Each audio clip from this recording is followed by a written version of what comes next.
The kitchen had always been my sanctuary, the one place where I could control the chaos of life through the precision of measurements and the alchemy of heat. But tonight, standing in the industrial kitchen of the Castellano Grand Hotel, preparing canapés for a gala I was organizing, rather than cooking for my own restaurant, that sanctuary felt more like a prison of my own making. My hands moved automatically, piping delicate rosettes of truffle cream onto crisp pastry shells, but my mind was elsewhere. 3 years. It had been 3 years since Marcus destroyed everything I'd built.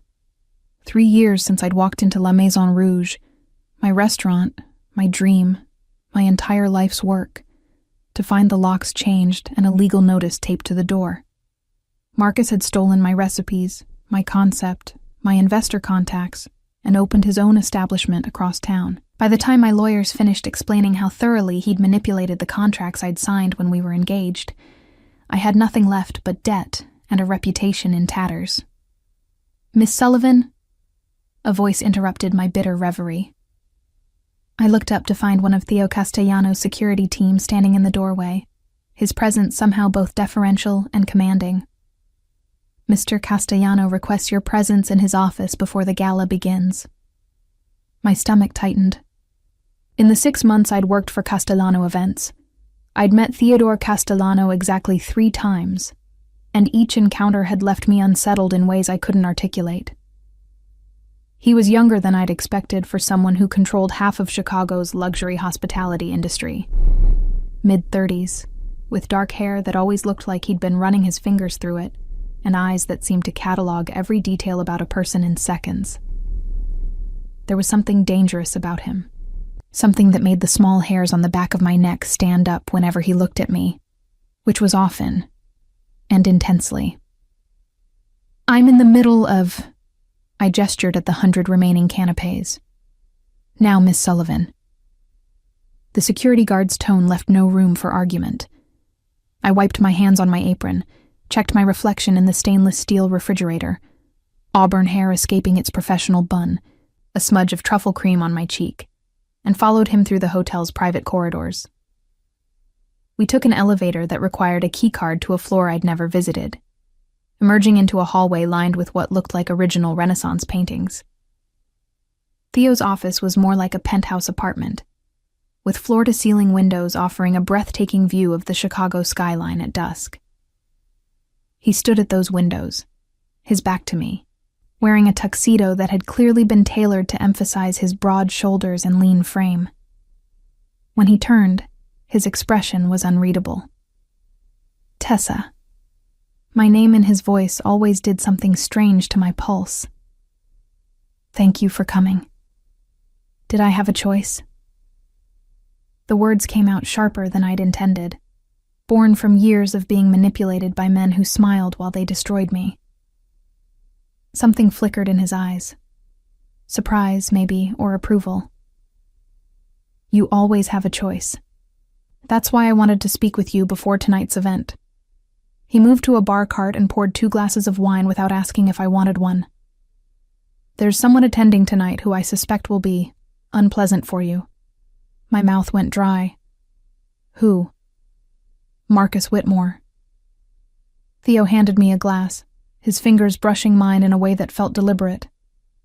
"He's attending as the guest of Vincent Calabrese, who's considering a partnership with Marcus's restaurant group." The wine sloshed dangerously close to the rim of my glass. Vincent Calabrese. Even I knew that name. Old money, older grudges, and rumored connections to organized crime that no one discussed openly. "Why are you telling me this?" "Because I believe in being prepared." Theo's gaze never left my face. "And because I want you to know that if Marcus causes any problems tonight, I will handle it. Personally." There was something in the way he said "personally" that made it sound like a threat. Not to me. For me. "Mr. Castellano, I appreciate the warning, but I can handle Marcus. I've been handling him for 3 years. By hiding in my kitchen instead of running your own restaurant?" He said it gently, but the words still landed like a slap. "I know what he did to you, Tessa. I know he stole your recipes, your investors, your reputation. I know he left you with nothing but debt and a non-compete clause that kept you out of the industry for 2 years. Heat flooded my face, embarrassment mixed with anger. Then you know I don't need your pity. I'm not offering pity. He moved closer, close enough that I could smell his cologne, something expensive and subtly spiced. I'm offering protection. Why? The question escaped before I could stop it. Why do you care what happens to me? I organize your events. I'm barely on your radar. You're wrong about that. His voice dropped lower, intimate in a way that made my skin prickle with awareness. You've been very much on my radar since the day I hired you. Why do you think I insisted on you specifically for this position? My heart hammered against my ribs. The HR director said I was the most qualified candidate. The HR director says what I tell her to say. He reached out slowly, giving me time to step back, and tucked a loose strand of hair behind my ear. His touch was surprisingly gentle, at odds with the intensity in his eyes. I've been watching you for a long time, Tessa. Long before you ever applied to work here. I should have been frightened. Every instinct should have been screaming at me to run. Instead, I found myself leaning into his touch, drawn by something I couldn't name. That's creepy? Inappropriate? A slight smile curved his lips. Probably both, but I make no apologies for protecting what's mine. I'm not yours. But even as I said it, my voice lacked conviction. Not yet. He withdrew his hand, stepping back to give me space. Tonight, Marcus will try to humiliate you. He knows you work here, and he can't resist the opportunity to gloat. When that happens, let me handle it. Trust me. I don't know you well enough to trust you. Then consider it a professional courtesy. You're my employee, and I protect what belongs to me. There was that possessive edge again, the suggestion of something deeper and more dangerous than a simple employer-employee relationship. Go back to your kitchen, Tessa. Finish preparing for tonight. And whatever happens during the gala, remember that you're under my protection now. I wanted to argue, to tell him I didn't need anyone's protection, that I'd survived the destruction of my dreams, and could certainly survive an uncomfortable encounter with my ex-fiancé. But something in his expression stopped me. A certainty that made me think he knew things about tonight that I didn't. Why do I feel like there's more you're not telling me? I asked quietly. Because there always is. He moved back to the windows, dismissing me without words. Enjoy the gala, Miss Sullivan. I left his office with more questions than answers, my skin still tingling where he'd touched me. The elevator ride back to the kitchen felt longer than it should have, giving me too much time to analyze the conversation, to wonder why Theodore Castellano, a man who commanded an empire, would concern himself with the wounded pride of a fallen chef. Back in the kitchen, my sous chef Jeremy looked up with relief. Thank God. I was about to send out a search party. What did Castellano want? To warn me that Marcus will be at the gala tonight.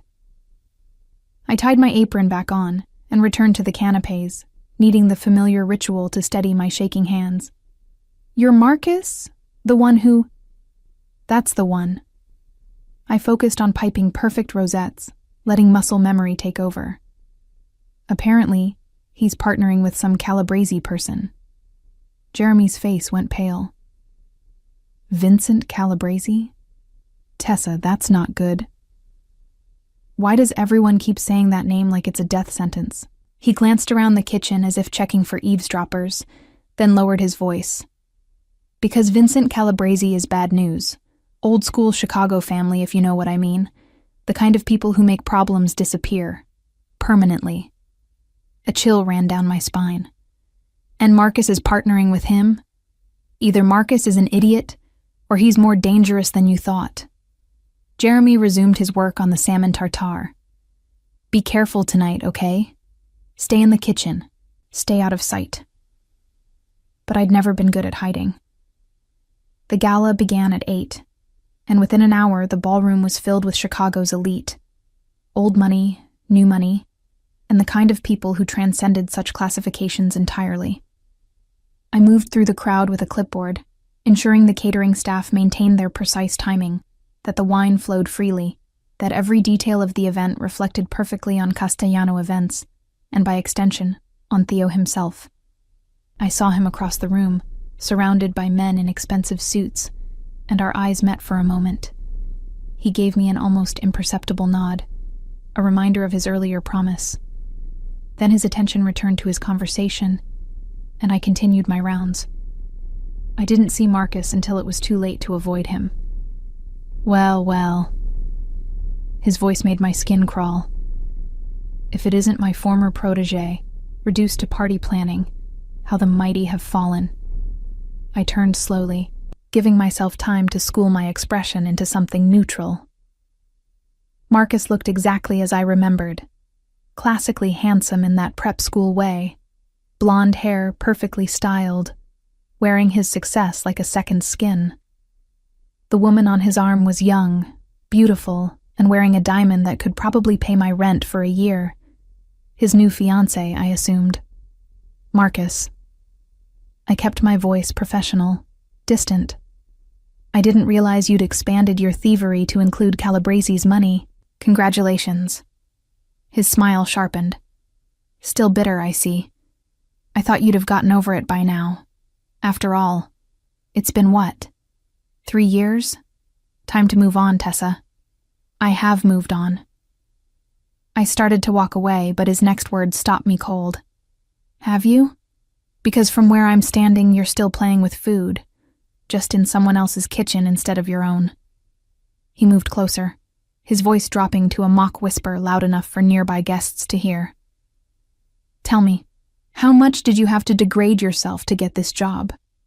Or did Castellano just take pity on the poor chef whose boyfriend stole everything? Heat flooded my face. Around us, conversations faltered as people turned to watch the drama unfold. I saw his new fiancé's smug smile, saw the vindication in Marcus's eyes, and felt 3 years of rage and humiliation rising in my throat like bile. Mr. Whitmore. Theo's voice cut through the moment like a blade, smooth and deadly. I believe you're making my event planner uncomfortable. That displeases me. Marcus turned, his confidence faltering slightly at Theo's sudden appearance. Mr. Castellano, I was just harassing my employee. Theo moved to stand beside me, his hand settling on the small of my back with a possessiveness that sent shockwaves through my system. At my event, in my hotel, using information you somehow acquired about Miss Sullivan's employment here. His smile didn't reach his eyes. I'm curious how you came by that information, given that we don't publicize our staff roster. A flicker of uncertainty crossed Marcus's face. Vincent mentioned... yes, Vincent. Theo's hand moved slightly, pulling me closer against his side. Your new partner. Tell me, does he know about your history with Miss Sullivan? Does he know that you built your entire restaurant empire on stolen recipes and intellectual property theft? The color drained from Marcus's face. That's a serious accusation. It's a documented fact. Theo's tone remained pleasant, conversational, even as he systematically dismantled Marcus's composure. I have the contracts, the court filings, the testimony from your former investors who you defrauded. I've done my research, Mr. Whitmore. The question is, has Vincent Calabresi done his? Marcus's jaw clenched. Vincent knows everything he needs to know about our business arrangement. Does he? Theo tilted his head slightly, like a predator considering its prey. Then he knows you're currently being sued by 3 different former business partners. He knows you've been operating at a loss for the past 18 months. He knows you're desperate for new capital because your restaurants are hemorrhaging money. He paused. He knows you're using him. Around us, the crowd had grown quiet, everyone straining to hear the conversation. Marcus's face had gone from pale to red, rage and humiliation warring in his expression. "You don't know what you're talking about." "I know exactly what I'm talking about." Theo's hand tightened on my back, a gesture of possession that should have offended me, but instead made me feel safe, protected. "And now you're going to leave my gala, leave my hotel, and never speak to Miss Sullivan again. Are we clear?" For a moment, I thought Marcus might actually swing at Theo. His hands clenched into fists, his face contorted with fury. But then a new voice joined the conversation. "Is there a problem here?" Vincent Calabrese materialized beside Marcus, and I understood immediately why his name inspired fear. He was older than I'd expected, maybe 60, with silver hair and eyes like chips of ice. Everything about him spoke of old power, old money, old violence carefully hidden beneath a veneer of civilization. "No problem at all," Theo said smoothly. "I was just explaining to Mr. Whitmore that his behavior toward my employee was unacceptable. He was just leaving." Vincent's gaze moved between Theo and Marcus, assessing. Then he smiled, and it was somehow more frightening than his neutral expression. "Marcus, perhaps we should continue our discussion elsewhere. It seems we have much to talk about regarding your business practices." The threat in those words was clear to everyone. Marcus's face went ashen. "Vincent, I can explain." "I'm sure you can." Vincent's hand landed on Marcus's shoulder, and I saw Marcus flinch slightly. "Somewhere more private, shall we?" It wasn't a question. Marcus shot me one last look, pure hatred, before allowing Vincent to guide him away. His abandoned fiancée stood frozen for a moment before hurrying after them, her heels clicking frantically on the marble floor. The crowd's attention remained fixed on us, whispers already spreading through the ballroom. Theo's hand hadn't moved from my back, and now he turned me toward him, his free hand coming up to cup my face with surprising gentleness. "Let them see what he lost," he murmured, and then he kissed me.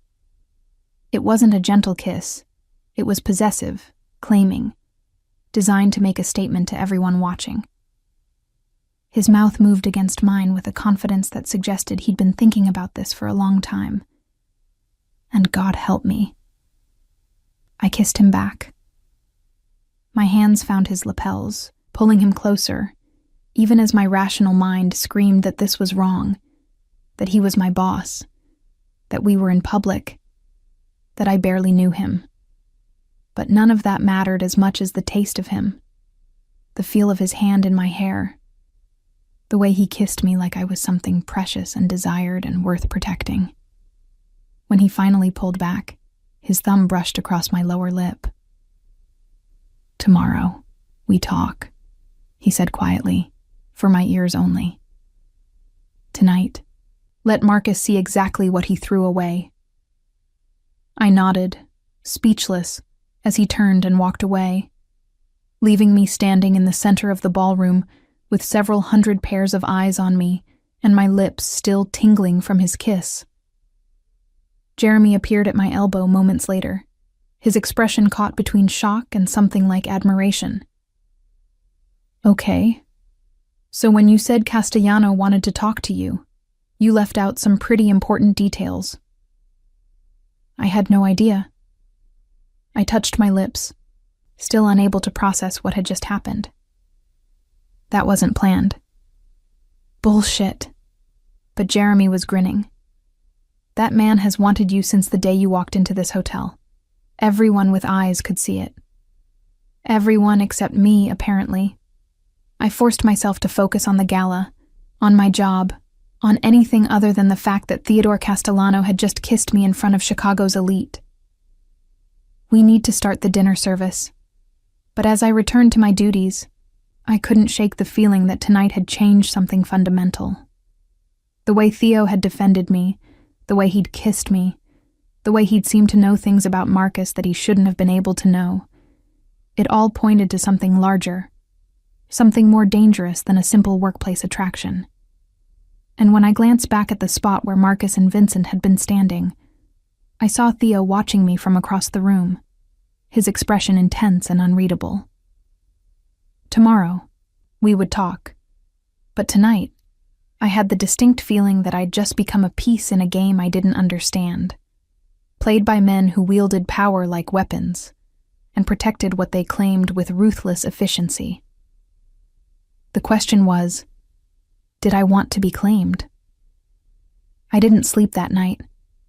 Every time I closed my eyes, I felt Theo's lips on mine, tasted the expensive wine on his tongue, remembered the way his hand had felt possessive and protective on my back. And beneath that memory, darker thoughts circled. Marcus's face twisted with rage, Vincent Calabresi's cold assessment, the way Theo had known things about Marcus's business that shouldn't have been public knowledge. By 6 a.m., I'd given up on sleep entirely and was in my apartment's tiny kitchen, stress-baking croissants from scratch. The repetitive motion of folding butter into dough usually calmed me, but today my hands shook enough that the layers came out uneven. My phone sat on the counter, silent. Part of me expected Theo to call, to explain what the hell had happened last night. The other part hoped he'd forget the whole thing, let me slip back into the comfortable obscurity of being just another employee. The knock on my door at 7:30 made me jump, scattering flour across the counter. Through the peephole, I saw Theo's security guard from yesterday, the one who'd summoned me to Theo's office. My stomach dropped. "Miss Sullivan," he nodded politely when I opened the door. "Mr. Castellano requests your presence for breakfast. The car is waiting downstairs." "I'm not dressed for—" I gestured at my flour-covered pajamas. "You have 15 minutes. It wasn't a suggestion.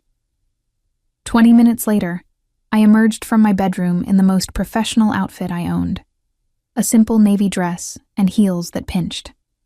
The guard didn't comment on my tardiness, just escorted me to a black SUV with tinted windows that screamed organized crime, so loudly I almost refused to get in. We didn't go to the hotel.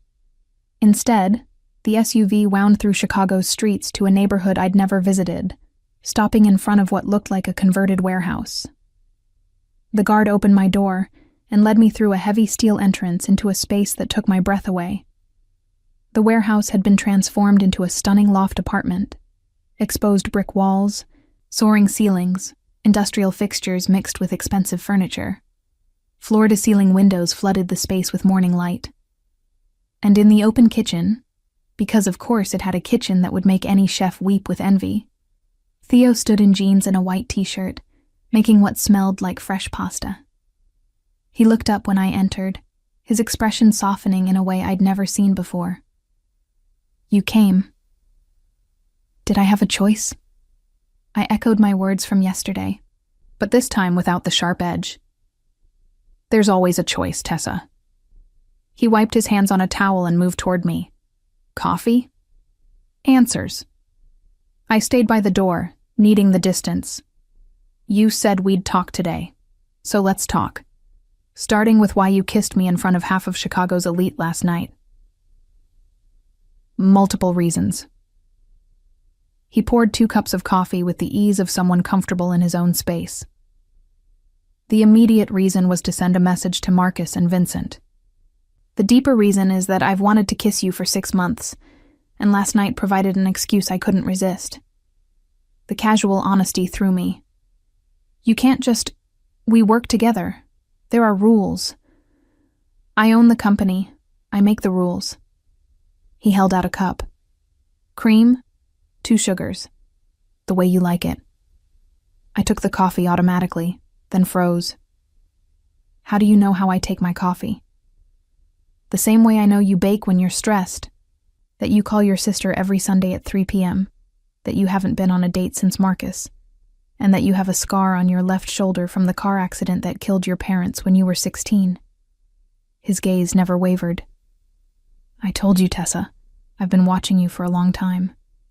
Ice water flooded my veins. "That's not romantic. That's stalking. It's protection." He moved back to the stove, giving me space. 6 months ago, One of Marcus's former investors came to me with information about what Marcus had done to you. How he'd stolen your recipes, manipulated the contracts, destroyed your reputation. This investor felt guilty for believing Marcus's lies, and he wanted to make amends. My hands tightened around the coffee cup. What does that have to do with you? I looked into the situation. What I found made me angry. He stirred the pasta water, his movements controlled but tense. Marcus didn't just steal your recipes. He stole your entire identity as a chef. The food he serves in his restaurants, it's your food. The signature dishes everyone praises, you created them. He's built an empire on your talent while you hide in event planning. I'm aware of that. The bitterness in my voice surprised even me. I was there, remember? I lived through having everything stolen. But you don't know why. Theo turned to face me fully. Marcus didn't target you randomly. He was hired to do it. The world seemed to tilt. What? 6 years ago, your parents owned 3 properties in what's now one of Chicago's most valuable development zones. When they died in that car accident, those properties should have gone to you and your sister. Instead, through a series of legal manipulations, they ended up owned by a shell corporation. He paused, watching my face. That shell corporation was controlled by Marcus's father, Edward Whitmore. I had to sit down. The nearest chair caught me as my knees gave out. You're saying my parents' accident wasn't an accident. Theo's voice was gentle but firm. I have proof, Tessa. Police reports that were buried, witness statements that were never followed up on, maintenance records showing the brakes on your parents' car had been recently serviced, but somehow failed catastrophically, and most damning, a paper trail showing Edward Whitmore paid off the investigating officer. The coffee cup slipped from my nerveless fingers, crashing to the floor. I barely noticed. Why? Why would they kill my parents for properties?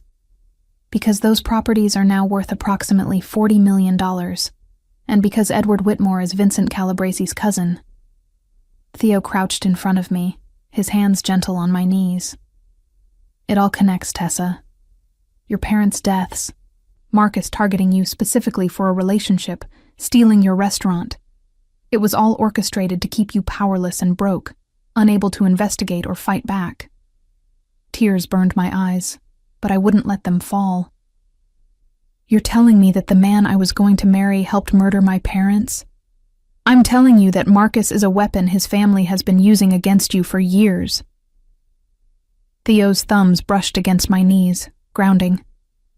And I'm telling you that Vincent Calabresi now owns those properties through various legal transfers, and he will do anything to keep them, including killing me and my sister if we become a problem. The realization settled over me like a shroud. That's why you hired me. Not because you wanted to help me, but because you needed to control where I was, keep me safe while you investigated. That's how it started. His honesty was almost brutal. But then I got to know you. Watched you rebuild your confidence, saw your talent, your strength. Listened to you laugh with the kitchen staff and turn every event into something special. And somewhere along the way, protecting you stopped being a business decision and started being personal. I wanted to pull away, to rage at him for manipulating me the same way Marcus had. But the way he was looking at me, like I was something precious and rare, made it impossible to move. Why didn't you tell me any of this before? Would you have believed me? A stranger telling you your parents were murdered, that your ex-fiancé was part of a conspiracy against you? He shook his head. You would have thought I was insane. I needed you to trust me first, to see that I was different from Marcus. And the kiss last night was real.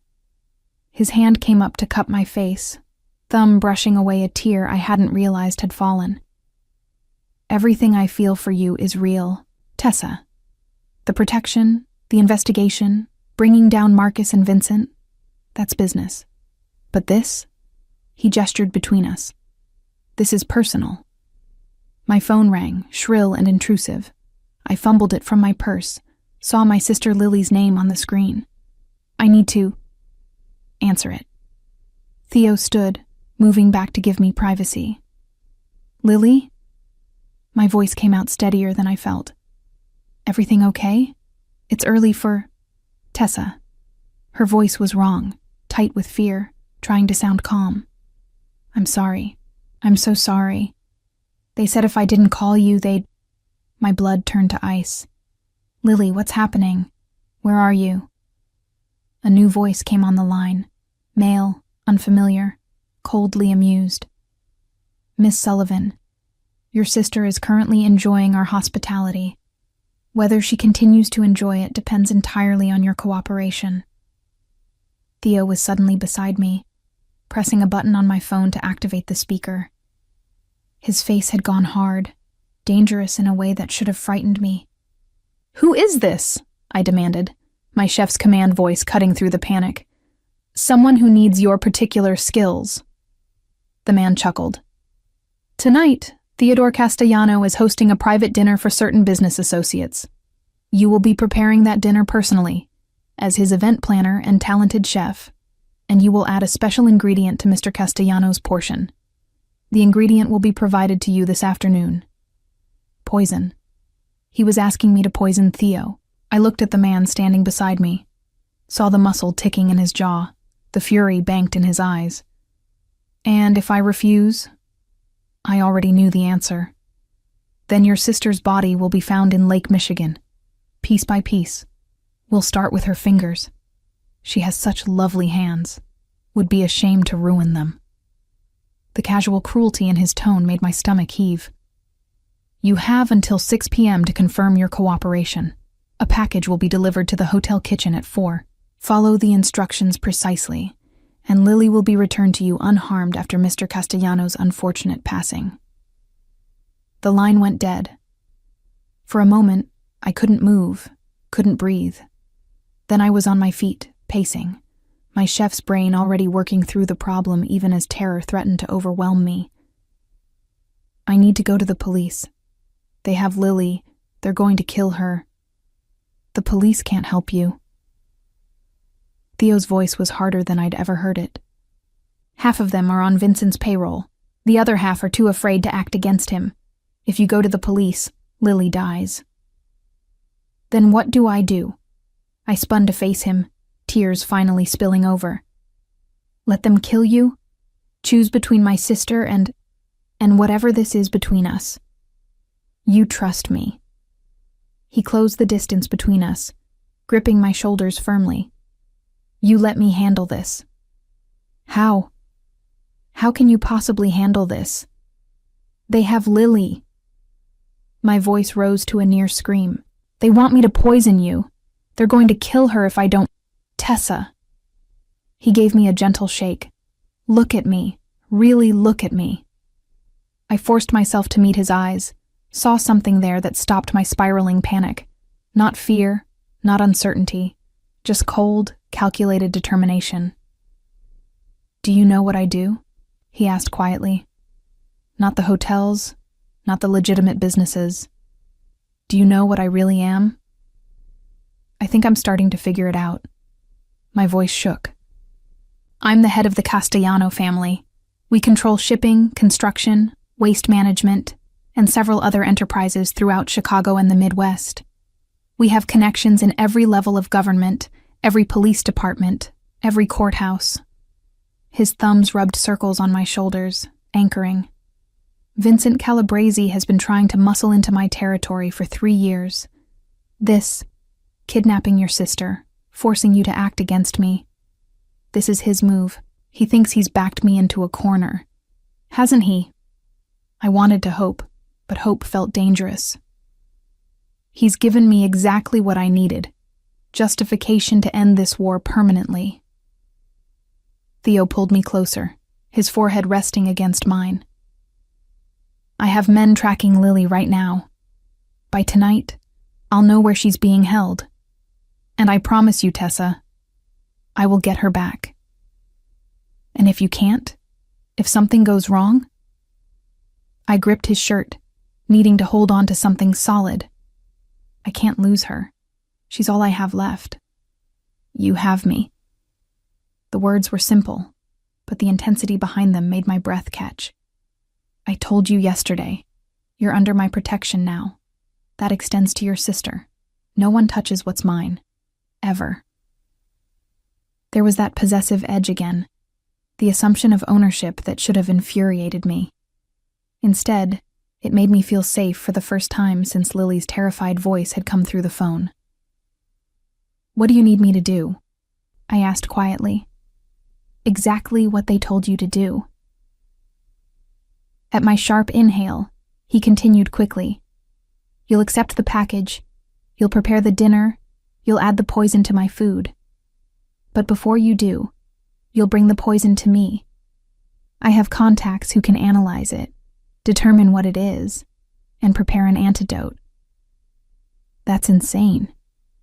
I pulled back to stare at him. What if something goes wrong? What if they're watching and see me give you the poison first? What if... Then we improvise. He cupped my face between his hands. But we will get Lily back, and we will destroy everyone involved in hurting your family. I swear it. His certainty was almost frightening. This was a man used to wielding power, used to winning, used to removing obstacles with ruthless efficiency. And right now, that power was focused on protecting me. Why? The question escaped before I could stop it. Why do you care so much? You barely know me. I know you better than you think. His smile was slight, sad. 6 months of watching, learning everything about you. 6 months of seeing your strength, your talent, the way you've survived everything life threw at you. 6 months of falling for a woman who didn't even know I existed beyond a distant boss. Theo, I didn't know what to say. You don't have to say anything. He pressed a kiss to my forehead, gentle and lingering. Just trust me. Let me protect you and Lily. And when this is over, when Vincent and Marcus and everyone who hurt you is dealt with, then we'll figure out what this is between us. And if I can't handle what you are, I had to ask.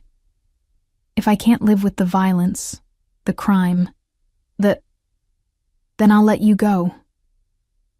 The pain in his voice was real. But give me a chance first, Tessa. Let me show you that I'm different from Marcus. That I'll never hurt you, never steal from you, never use you.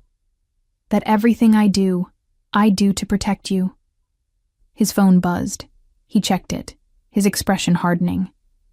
They're moving Lily. My men are tracking the vehicle. I need to coordinate the extraction. Let me come with you. No. He was already moving toward a room I assumed was his office. You go to work, act normal, accept the package when it arrives. I'll have someone watching you at all times. When the dinner starts tonight, follow your instincts. If something feels wrong, you signal my security team. We'll be ready. What's the signal? He paused in the doorway, a slight smile crossing his face despite the tension. Order me a Manhattan. I hate Manhattans. Everyone in my organization knows that. If you bring me one during dinner, they'll know something's wrong. It was absurd, planning for disaster using cocktail preferences, but I nodded, committing it to memory. Theo, get my sister back. I will. His gaze held mine for a long moment. And Tessa? After tonight, no one will ever threaten you again. I'll make sure of it. He disappeared into his office, leaving me standing in his beautiful apartment with cold coffee on the floor and my entire world crumbling around me. My parents hadn't died in an accident. They'd been murdered. Marcus hadn't loved me. He'd targeted me as part of a long-term conspiracy. And the man who'd just promised to save my sister was a crime lord who'd been watching me for months. I should have run. Should have grabbed Lily and disappeared, started over somewhere far from Chicago and its dangerous families and their deadly games. But as I listened to Theo's voice through the office door, firm and commanding, as he coordinated whatever criminal empire he controlled, I realized I wasn't going anywhere. Because despite everything, despite the manipulation, the surveillance, the casual violence implicit in his world, Theo Castellano was the first man since my parents died who'd made me feel truly protected, who'd looked at what Marcus had done to me and decided to make it right, who'd kissed me like I was precious and promised to destroy anyone who hurt me. Maybe that made me as twisted as the men who played these power games. Or maybe it just made me a woman who was tired of being a victim, ready to become something more dangerous. Theo's driver, the same security guard from earlier, appeared at my elbow. "I'll take you to work, Miss Sullivan. You'll need to be seen arriving normally, acting as if nothing has changed." I nodded, gathering my purse, trying to smooth my expression into something that wouldn't betray the chaos raging inside me. As we left the loft, I caught a glimpse of Theo through his office window, phone pressed to his ear, his face hard with concentration. He looked up, caught my eye, and mouthed 2 words. "Trust me." God help me. I did. The hotel felt different as I walked through its elegant corridors that afternoon. Or maybe I was different, seeing everything through the lens of what Theo had revealed. The uniformed security guards weren't just hotel employees. They were Theo's soldiers, part of a vast organization I'd been blind to for months. The wealthy guests weren't just clientele. Some of them were undoubtedly part of Chicago's criminal elite, doing business under the guise of luxury hospitality. I'd been living in a different world without even knowing it. Jeremy took one look at my face when I entered the kitchen and immediately pulled me into the walk-in cooler, the only place in the hotel where conversations couldn't be easily overheard. "What happened?" His hands gripped my shoulders, forcing me to meet his eyes. "You look like you've seen a ghost." "Lily's been kidnapped." The words came out flat, drained of emotion by sheer shock. "They're making me poison Theo tonight or they'll kill her." Jeremy's face went pale, then red with fury. "Who? Marcus? Vincent? Does it matter?" I laughed, a jagged sound with no humor in it. "They have my sister. They want me to murder my boss. And Theo just told me that my parents' car accident 6 years ago wasn't an accident. It was murder orchestrated by Marcus's family to steal our properties." Jesus Christ. Jeremy pulled me into a hug, and I let myself lean into his warmth for just a moment. "What are you going to do?" Exactly what they're asking. Theo knows about the poisoning attempt. He has a plan to get Lily back. I pulled away, forcing myself to breathe evenly. "The package should arrive at 4. I need you to pretend everything's normal, okay? Can you do that?" "Tessa, this is insane. You should go to the police." "The police can't help." I repeated Theo's words, believing them now. "This is bigger than me, bigger than Lily. This is about territory and power and old grudges I didn't even know existed. The only person who can help us is Theo." Jeremy's expression said everything about what he thought of trusting a crime lord with our lives, but he nodded. "What do you need from me?" "Help me prep for tonight's dinner. Beef Wellington, because of course Vincent Calabresi wants the most complicated, showiest dish possible. Keep everyone focused on the food, not on me. And if anything goes wrong..." I gripped his hand hard. "Get out. Don't try to be a hero." "Screw that." His jaw set stubbornly. "You're not doing this alone." The package arrived at precisely 4 p.m., delivered by a courier who looked like he'd rather be anywhere else. Inside the plain brown box was a small vial of clear liquid and a note with typed instructions. "Add 5 drops to Castellano's wine during dinner service. Symptoms will appear to be cardiac arrest. Do not deviate. We are watching." My hands shook as I held the vial, knowing that this innocent-looking liquid could kill Theo if I made even a small mistake. But I'd prepared thousands of dishes in my career, measured thousands of ingredients. I could do this. I had to do this. I pocketed the vial and returned to prepping the beef Wellington, falling into the familiar rhythm of cooking to steady my nerves. Puff pastry, mushroom duxelles, perfectly seared beef tenderloin. Each component required absolute precision and focus. It was almost meditative, this act of creation, and for brief moments I could forget that I was preparing a dinner that could end in multiple deaths. At 5:30, Theo appeared in the kitchen doorway.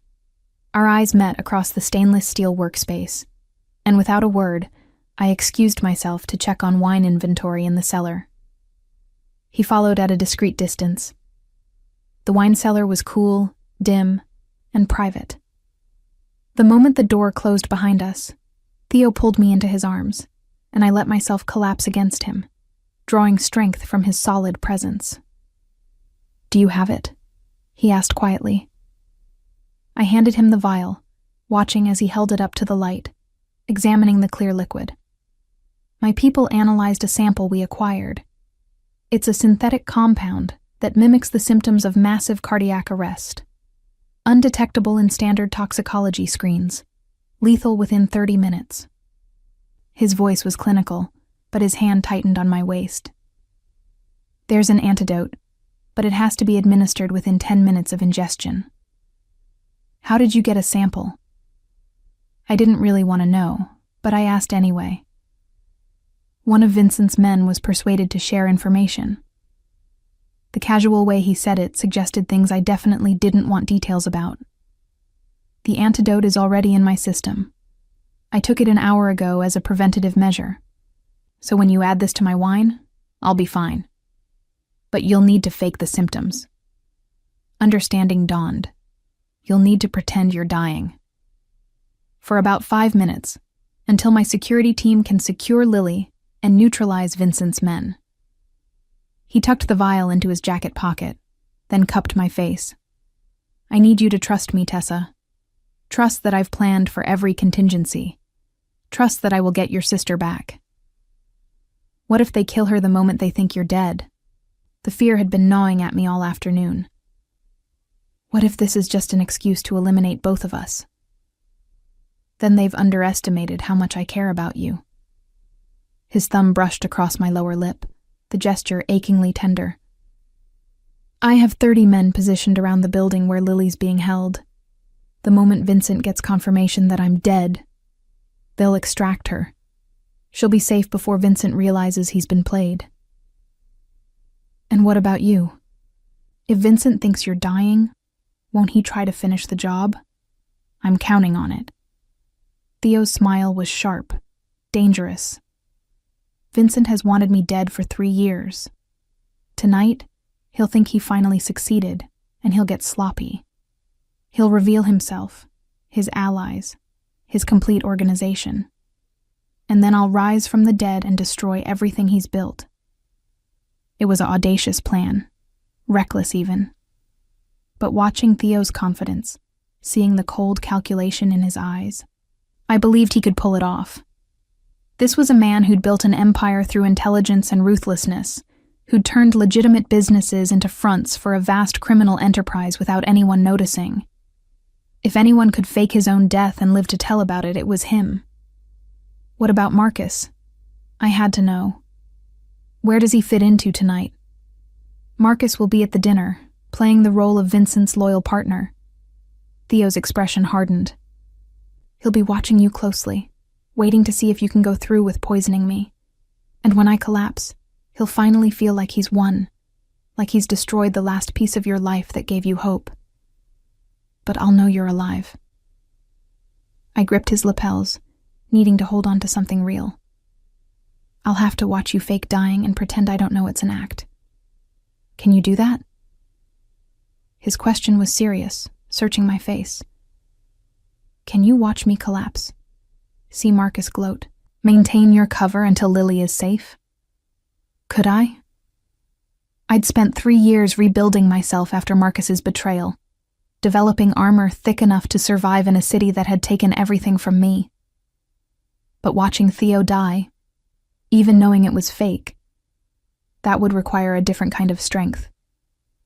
"Yes." The word came out stronger than I felt. For Lily, I can do anything. For Lily. He pressed a kiss to my forehead. And maybe a little bit for me? Despite everything, I felt a smile tug at my lips.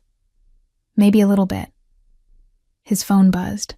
He checked it, his expression tightening. They're moving Lily again. My men are tracking, but we're running out of time. You need to get back to the kitchen. Dinner starts in 45 minutes. I nodded, starting toward the door, but his hand caught my wrist.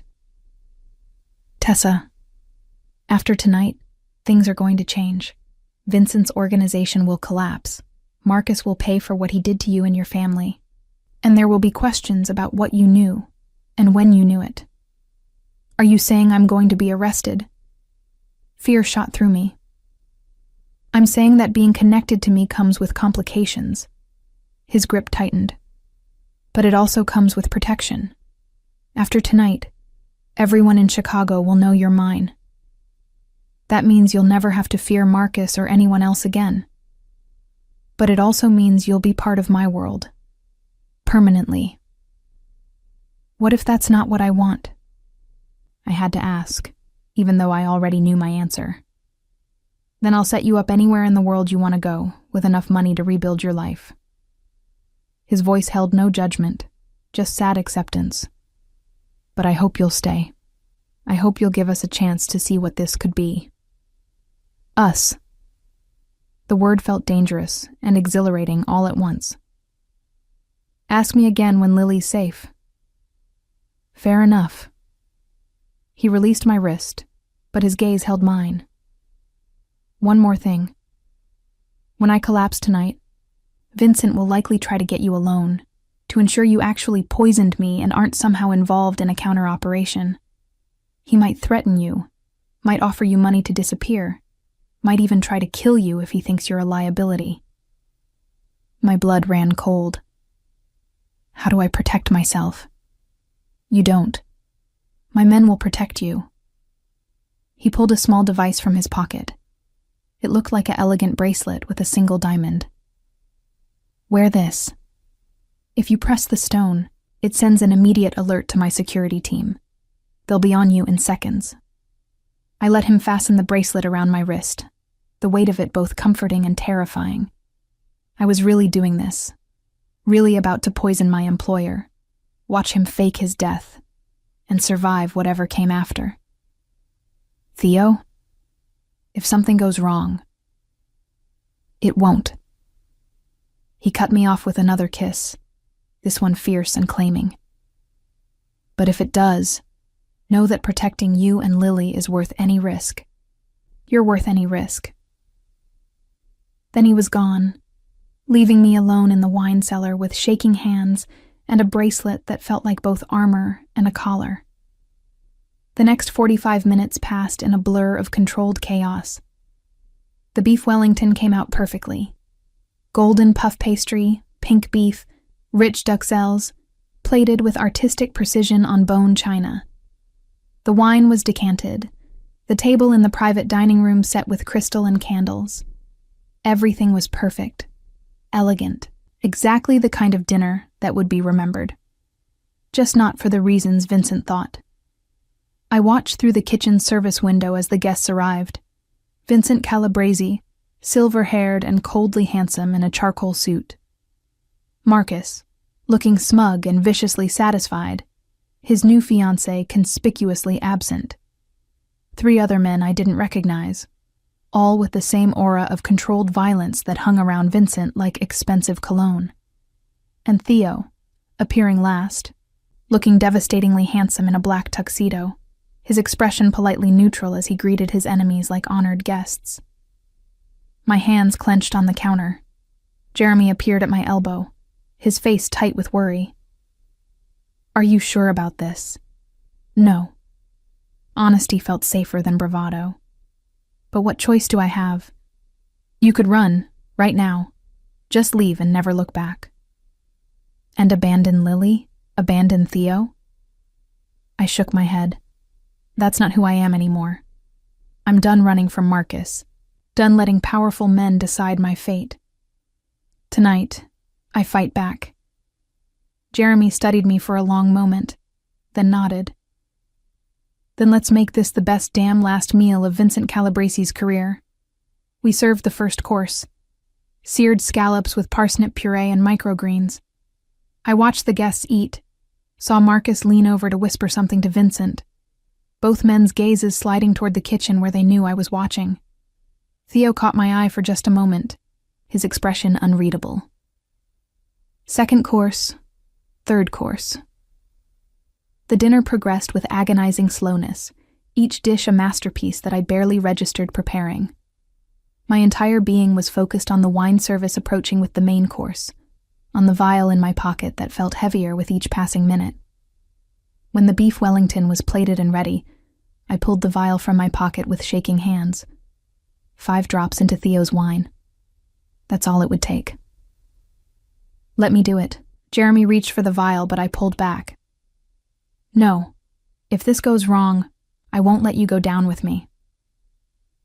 I uncorked Theo's wine, a Bordeaux that cost more than my monthly rent, and carefully, precisely, added 5 drops of the clear liquid. It dissolved instantly, leaving no trace. I handed the wine glass to the server along with the others, watched her carry them into the dining room on a silver tray.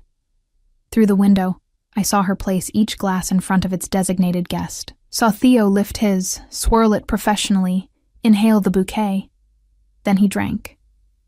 For 10 seconds, nothing happened. Theo continued his conversation with the man to his left, his expression pleasant and engaged. Marcus watched him like a hawk, waiting. Vincent's face remained impassive, but his fingers drummed once against the table, the only sign of his anticipation. Then Theo's hand went to his throat. His eyes widened, the glass dropping from his fingers to shatter against the floor. He tried to stand, stumbled, his chair crashing backward as he fell. The dining room erupted into chaos. Vincent was on his feet instantly, as were his men. Marcus stood frozen, shock and savage satisfaction warring on his face. And Theo was on the floor, convulsing, his face contorted in apparent agony, foam flecking his lips. It looked real. God help me, it looked real.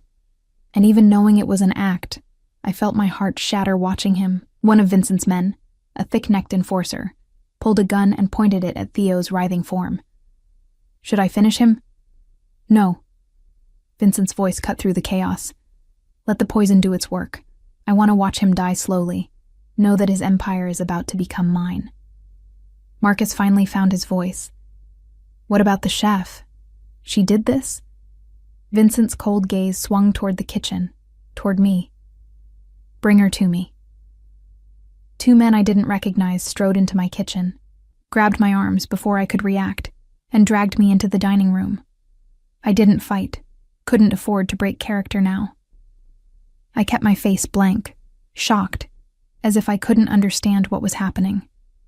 They threw me down beside Theo's still convulsing body. This close, I could see the sweat on his face, the way his muscles locked and spasmed. He was good. Too good. If I hadn't known better, I would have sworn he was dying. Vincent crouched beside me, his hand fisting in my hair, wrenching my head back to force me to look at him. Did you do this? I don't... I let my voice shake, let real tears fall. He's dying. Oh God, he's dying and I... Answer the question. Vincent's grip tightened painfully. Did you poison Theodore Castellano? Behind him, Marcus watched with undisguised glee. This was his revenge fantasy playing out. Me broken and terrified, Theo dying, everything I cared about destroyed. He didn't even try to hide his satisfaction. They have my sister. The words tumbled out, half truth and half lie. They said they'd kill her if I didn't put something in his wine. Good girl. Vincent's smile was hideous, triumphant. Your sister is fine, for now. Whether she stays that way depends on how useful you continue to be. Theo's convulsions were slowing. His breathing became shallow, ragged. I watched him, counted the seconds, waited for the signal that would tell me Lily was safe. Vincent's phone buzzed. He released my hair to check it, his expression shifting from triumph to confusion to fury in seconds. What the hell? Whatever he'd been about to say was cut off by the sound of breaking glass from multiple directions. Suddenly, the dining room was filled with armed men in black tactical gear, red laser sights painting every surface, and a voice over a megaphone ordering everyone to get on the ground. But I only had eyes for Theo, who opened his eyes, looked directly at me, and winked. Then all hell broke loose. The next 60 seconds were the longest of my life. Vincent's men reached for their weapons, but Theo's security team was faster, better trained, utterly ruthless. Gunshots cracked through the elegant dining room, shattering crystal and splintering wood paneling. I threw myself flat beside Theo as bullets zipped overhead, my chef's instinct to avoid injury overriding everything else. Then Theo was moving, not dying, not weak, but rising with lethal grace, pulling a gun from somewhere inside his jacket and putting 2 rounds into the chest of the enforcer who'd suggested finishing him off minutes earlier. The man dropped like a puppet with cut strings. "Stay down!" Theo shouted at me, then pivoted to aim at Vincent, who'd managed to draw his own weapon.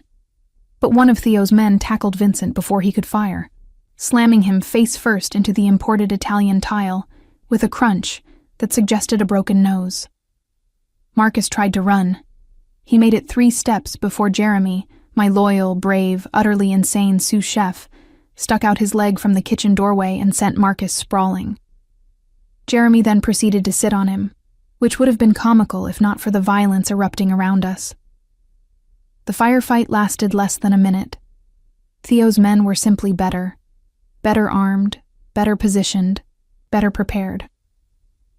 When the smoke cleared, 3 of Vincent's enforcers were dead or dying. Vincent himself was zip-tied and bleeding on the floor, and Marcus was whimpering under Jeremy's weight. Theo crossed to me in 3 long strides, hauling me to my feet and running his hands over me frantically, checking for injuries. "Are you hurt? Did they—" "I'm fine." I grabbed his face, forcing him to meet my eyes. "Lily. Where's Lily?" "Safe." He pulled out his phone, tapped the screen, then turned it to show me a video feed. My sister sat in what looked like a hotel room, wrapped in a blanket, unharmed if shaken. A female member of Theo's security team sat beside her, offering water and what looked like reassurance. Relief hit me so hard I nearly collapsed. Theo caught me, held me against his chest as I shook with reaction to everything that had just happened. "She's really okay?" My men extracted her 45 seconds after I died. His hand stroked down my back, soothing. "They got everyone involved in her kidnapping. She was never in real danger. I had 3 different teams ready to move the moment Vincent made his play." "You bastard." Vincent's voice was thick with blood and fury. "You were supposed to be dead." "Disappointed?" Theo released me reluctantly, turning to face his defeated enemy. "You really thought I'd be stupid enough to eat or drink anything at a dinner with you without taking precautions? I've been building a case against you for 3 years, Vincent. Tonight you finally gave me everything I needed to destroy you completely. You have nothing." But Vincent's confidence was cracking. "This was self-defense at worst. Your lawyers will be busy defending themselves." Theo crouched beside Vincent, his voice dropping to something dangerous and intimate. "See? While you were focused on killing me tonight, my people were executing search warrants on your properties, your businesses, your offshore accounts. We found evidence of money laundering, racketeering, human trafficking, and, most relevant to Miss Sullivan here, proof that you ordered the murder of Robert and Catherine Sullivan 6 years ago." The blood drained from Vincent's face. Even beaten and bleeding, the implications of what Theo was saying hit him like a physical blow. "You're lying." "I have the maintenance records from their vehicle. the payments you made to the brake specialist who sabotaged them, witness statements from people you thought were too afraid to talk. Theo's smile was terrifying in its cold satisfaction. And I have Edward Whitmore's confession, recorded 2 hours ago before he unfortunately suffered a fatal heart attack.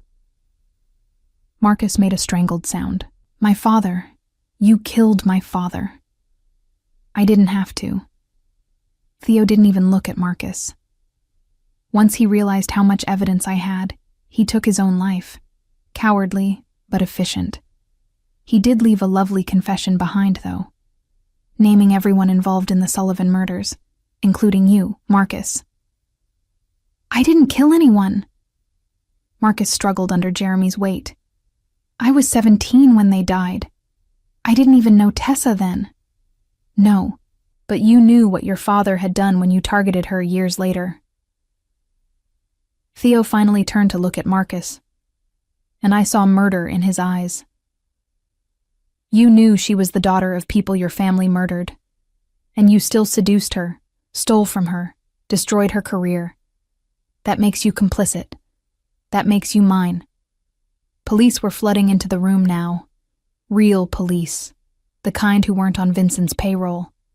I recognized the lead detective from news coverage of organized crime cases, watched as he took in the scene with professional efficiency. Mr. Castellano. The detective nodded respectfully. We got your evidence packages. Very thorough. Vincent Calabrese, you're under arrest for conspiracy to commit murder, racketeering, and about 40 other charges I'll detail downtown. He gestured to his officers, who began reading Vincent his rights. Vincent's last look was pure hatred, directed at Theo. This isn't over. I have friends, allies. They'll come for you, for her. They won't. Theo's certainty was absolute. Because by morning, everyone will know what happened here tonight. They'll know you tried to kill me and failed. They'll know I have evidence to bring down anyone connected to you. And they'll know that Tessa Sullivan is under my personal protection, which means she's untouchable. He paused. Unless they want to end up like you. As the police led Vincent away, I felt the reality of what had just happened begin to sink in. My parents' murderers would face justice. Marcus would pay for what he'd done to me. Lily was safe. And I was standing in a destroyed dining room, having just participated in an elaborate criminal conspiracy, watching the man I'd poisoned orchestrate the arrest of Chicago's most dangerous crime family. I think I need to sit down. My voice sounded distant, disconnected. Theo was beside me instantly, guiding me to an undamaged chair, kneeling in front of me. Breathe, Tessa. Just breathe. It's over. Is it? I looked around at the bodies being covered, the evidence being photographed, Marcus being led away in handcuffs. My parents were murdered. I poisoned you. My hands started shaking uncontrollably. I could have killed you. If your antidote hadn't worked, if something had gone wrong. But it didn't. His hands closed over mine, warm and steady. You trusted me, and I kept you safe. I kept Lily safe. I kept my promise. By faking your own death and starting a war. Hysteria bubbled up in my throat as a laugh. This is insane. You're insane. I'm insane for going along with this. Probably. He smiled slightly. But you're also incredibly brave. You faced down your worst fear to save your sister. You trusted me even when every instinct probably told you not to. And you're still here, still standing, when most people would have fallen apart. Jeremy appeared, looking rumpled and proud. For what it's worth, that was the most badass thing I've ever seen. Both of you. Though next time you plan to fake a death, maybe give your sous chef a heads up? I nearly had a heart attack. You sat on Marcus. I started laughing, couldn't stop. You literally sat on him like he was a toddler throwing a tantrum. He weighs like 150 pounds. It wasn't hard. Jeremy grinned. Besides, after what he did to you, I've wanted to punch him for 3 years. Sitting on him was the next best thing. The detective approached, notebook in hand. Miss Sullivan, I need to take your statement about tonight's events and about your parents' case. The next 2 hours were a blur of questions, explanations, and legal maneuvering that I barely understood. Theo stayed beside me the entire time, his presence both comforting and intimidating as he guided my answers. Made sure I didn't incriminate myself in ways that couldn't be explained as acting under duress. By the time we finished, dawn was breaking over Chicago. The dining room had been cleared of bodies, evidence collected, and Theo's hotel staff were already working on repairs. You'd never know a small war had been fought here hours ago. I want to see Lily. I stood on shaking legs, exhausted but determined. She's at my penthouse. Theo offered his arm, and I took it, needing the support. I had her brought there as soon as she was medically cleared. She's safe, Tessa. I promise. The drive to Theo's building, a luxury high-rise with the kind of security that would make the Pentagon jealous, felt surreal. I kept waiting to wake up, to discover this was all some stress-induced nightmare. But Theo's hand stayed warm in mine, real and solid, anchoring me to reality.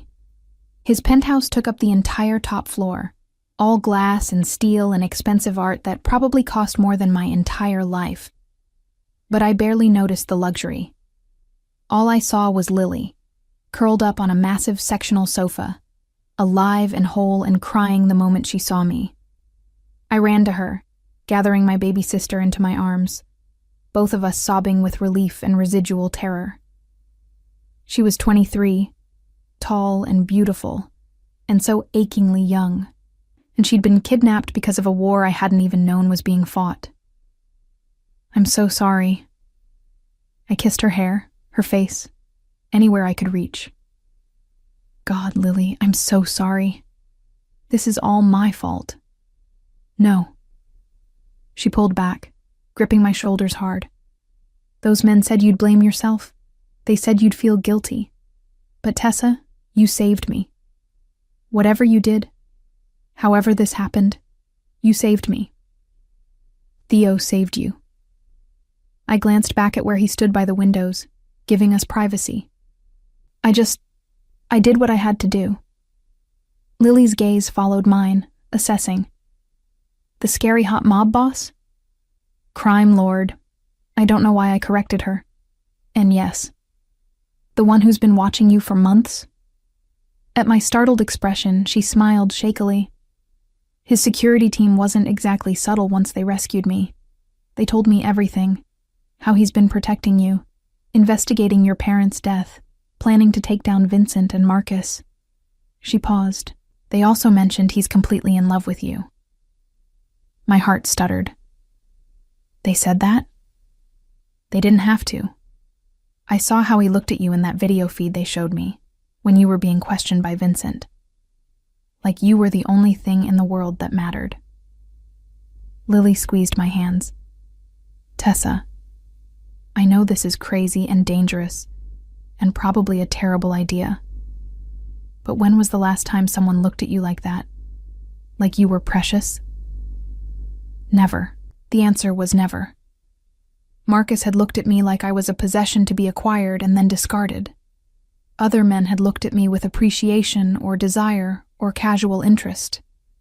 But Theo looked at me like I was something worth destroying his enemies for. I should probably think this through more carefully.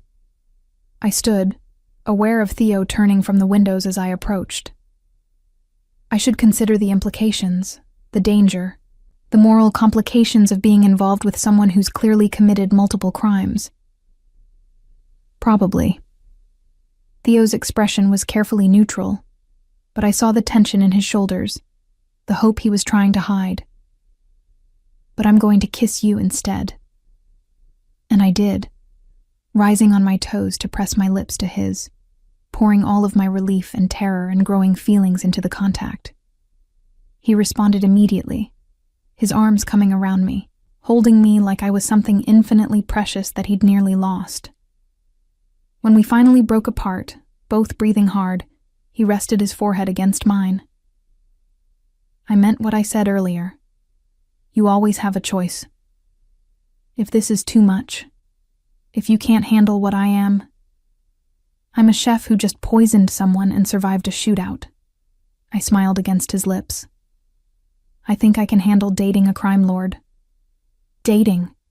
His smile was pure male satisfaction. I was thinking something more permanent. Let's start with dating and see where it goes. But I was smiling too, feeling lighter than I had in years. Also, I have conditions. Name them. He'd apparently agree to anything in this moment. 1. You help me rebuild my career, my restaurant, my reputation, all of it. I want La Maison Rouge back. Already done. I bought the building Marcus was using 2 months ago. It's yours whenever you're ready. I blinked. You bought my restaurant? Technically, I bought Marcus's restaurant, but it was always yours. He brushed a strand of hair from my face. I've been waiting for the right time to return it.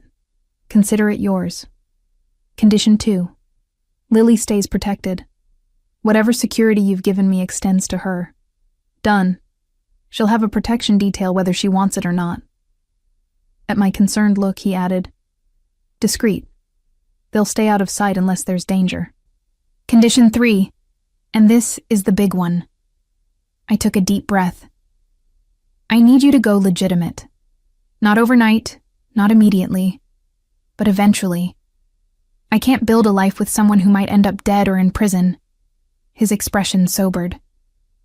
That's a big ask, Tessa. My family has been in this business for generations. I know. Which is why I'm saying eventually, not tomorrow. I held his gaze. But if you want me, really want me, not just for now, but for the future, then I need to know we have a future, one that doesn't end with me visiting you in a federal prison. He was quiet for a long moment, his expression unreadable. Then he nodded slowly. I can't promise it will be easy. There are obligations, ties that can't be severed cleanly. But I can start transitioning the legitimate businesses away from the criminal enterprises. It will take time, maybe years, but I'll do it. For you. For us, I corrected. Because I meant what I said about helping. I'm not just your girlfriend sitting at home waiting for you. I'm your partner in everything. His smile was slow, dangerous, and utterly captivating. Partner. I like the sound of that. Behind us, Lily cleared her throat loudly. This is super romantic and everything. But can we maybe get some food? I've been kidnapped and traumatized, and I stress eat. Theo laughed. A real, unguarded sound I'd never heard from him before. What would you like?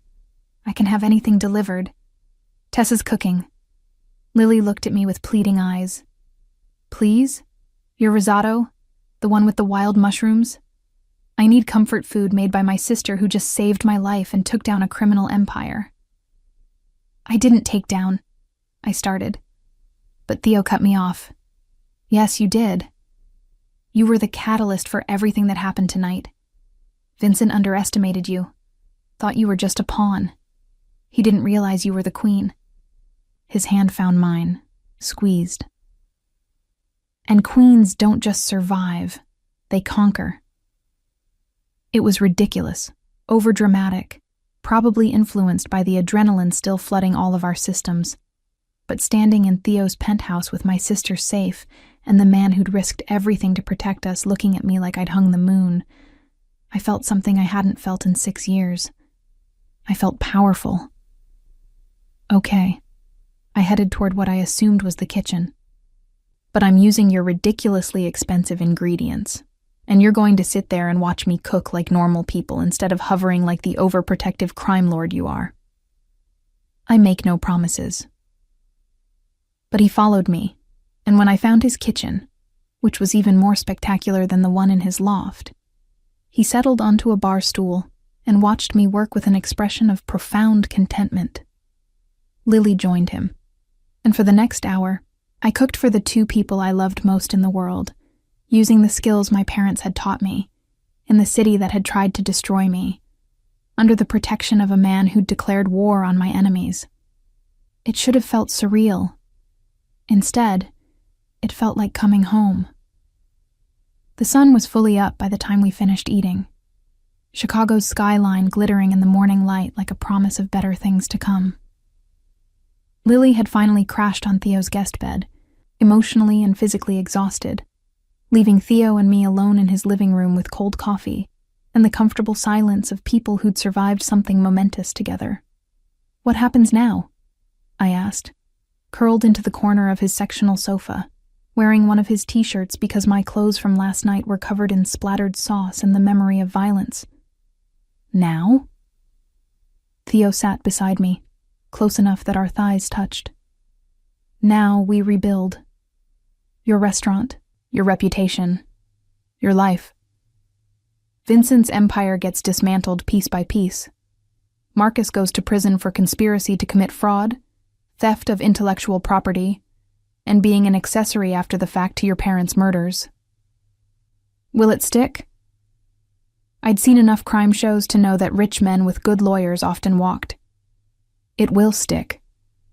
His certainty was absolute.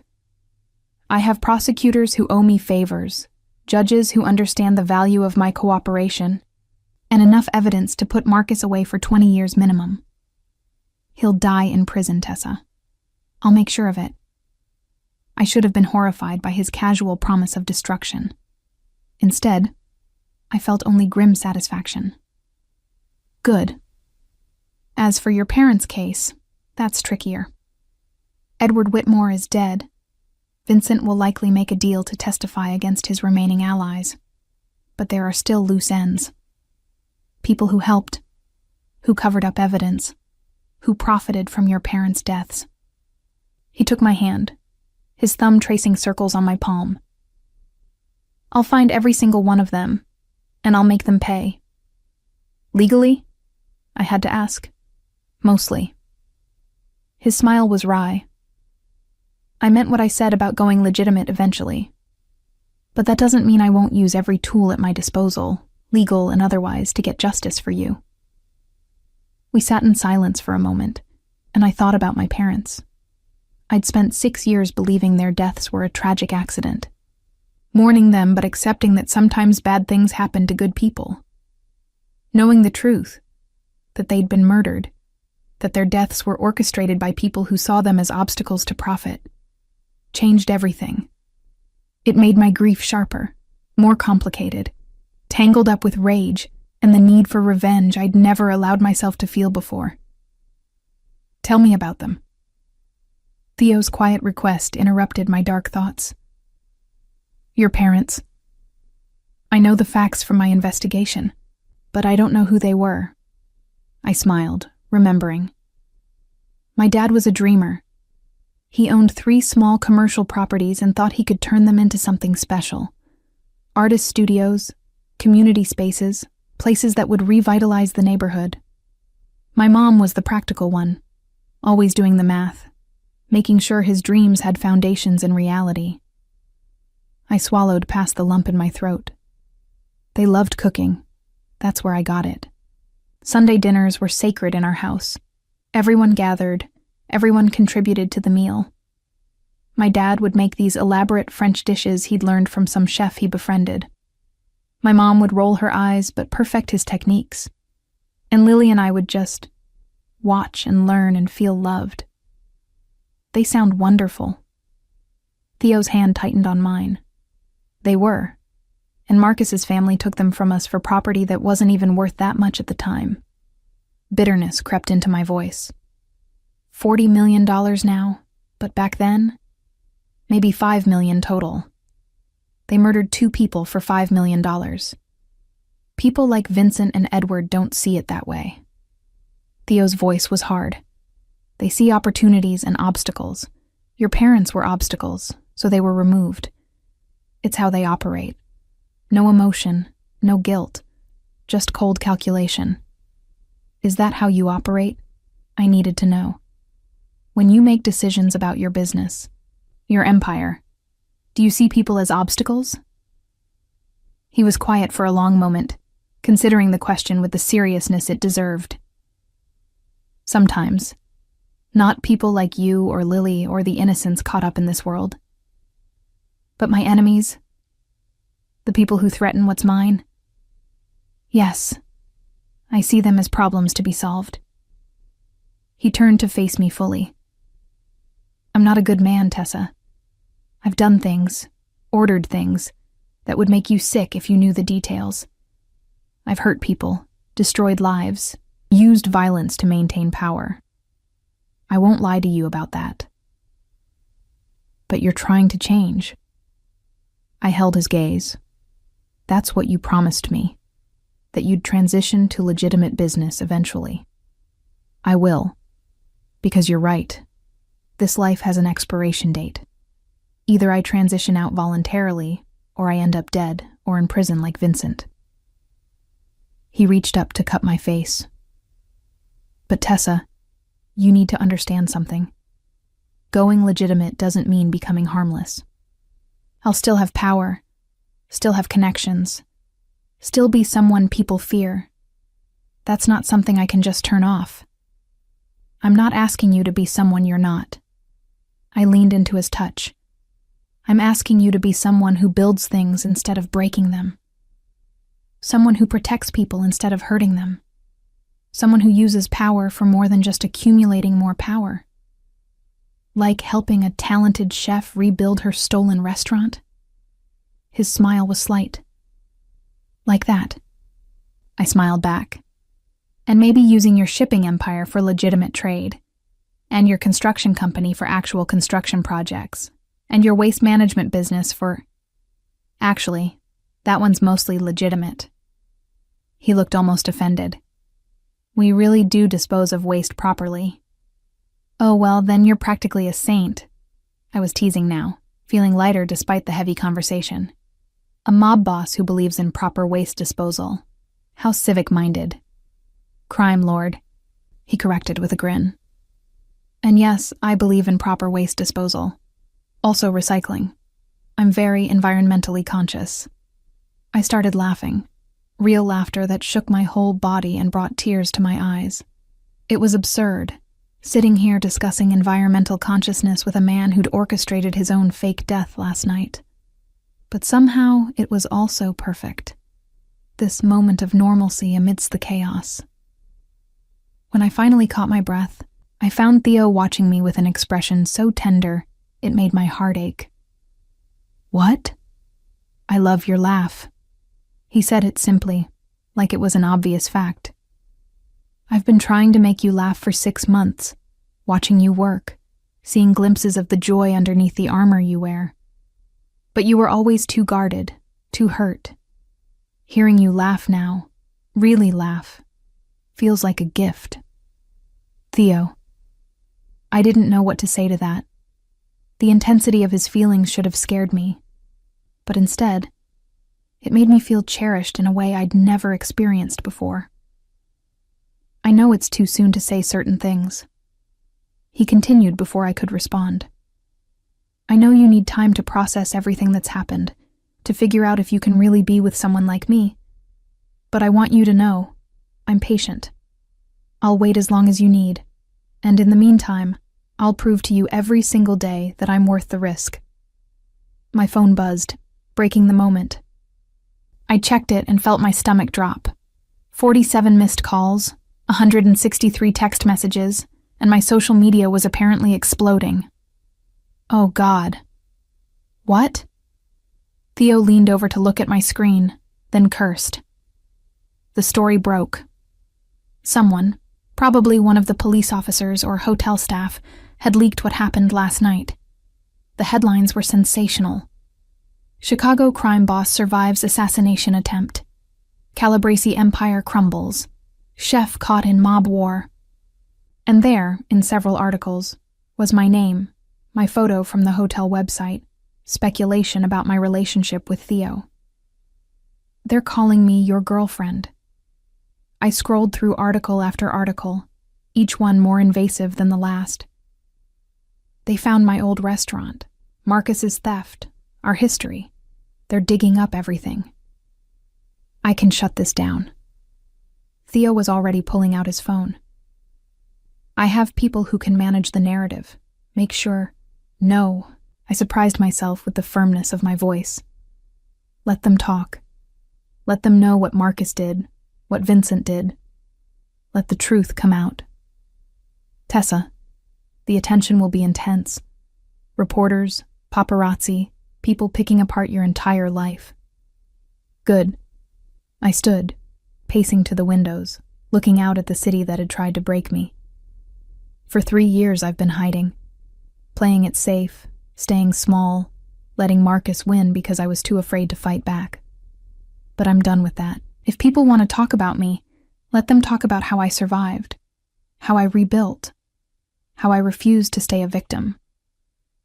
Theo joined me at the windows, his presence solid and reassuring at my back. You're sure? I'm sure. I turned to face him. Besides, they're going to find out about us eventually anyway. We might as well control the narrative from the start. Us? His smile was slow and devastating. So there is an us. Apparently. I tried to sound casual, but my racing heart betrayed me. Though we're taking it slow. Dating, remember?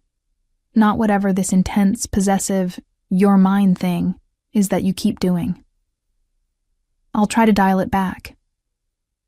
He didn't sound convincing. Though fair warning, I've spent 6 months thinking of you as mine. That's not a switch I can just turn off. Then I guess I'll have to get used to it.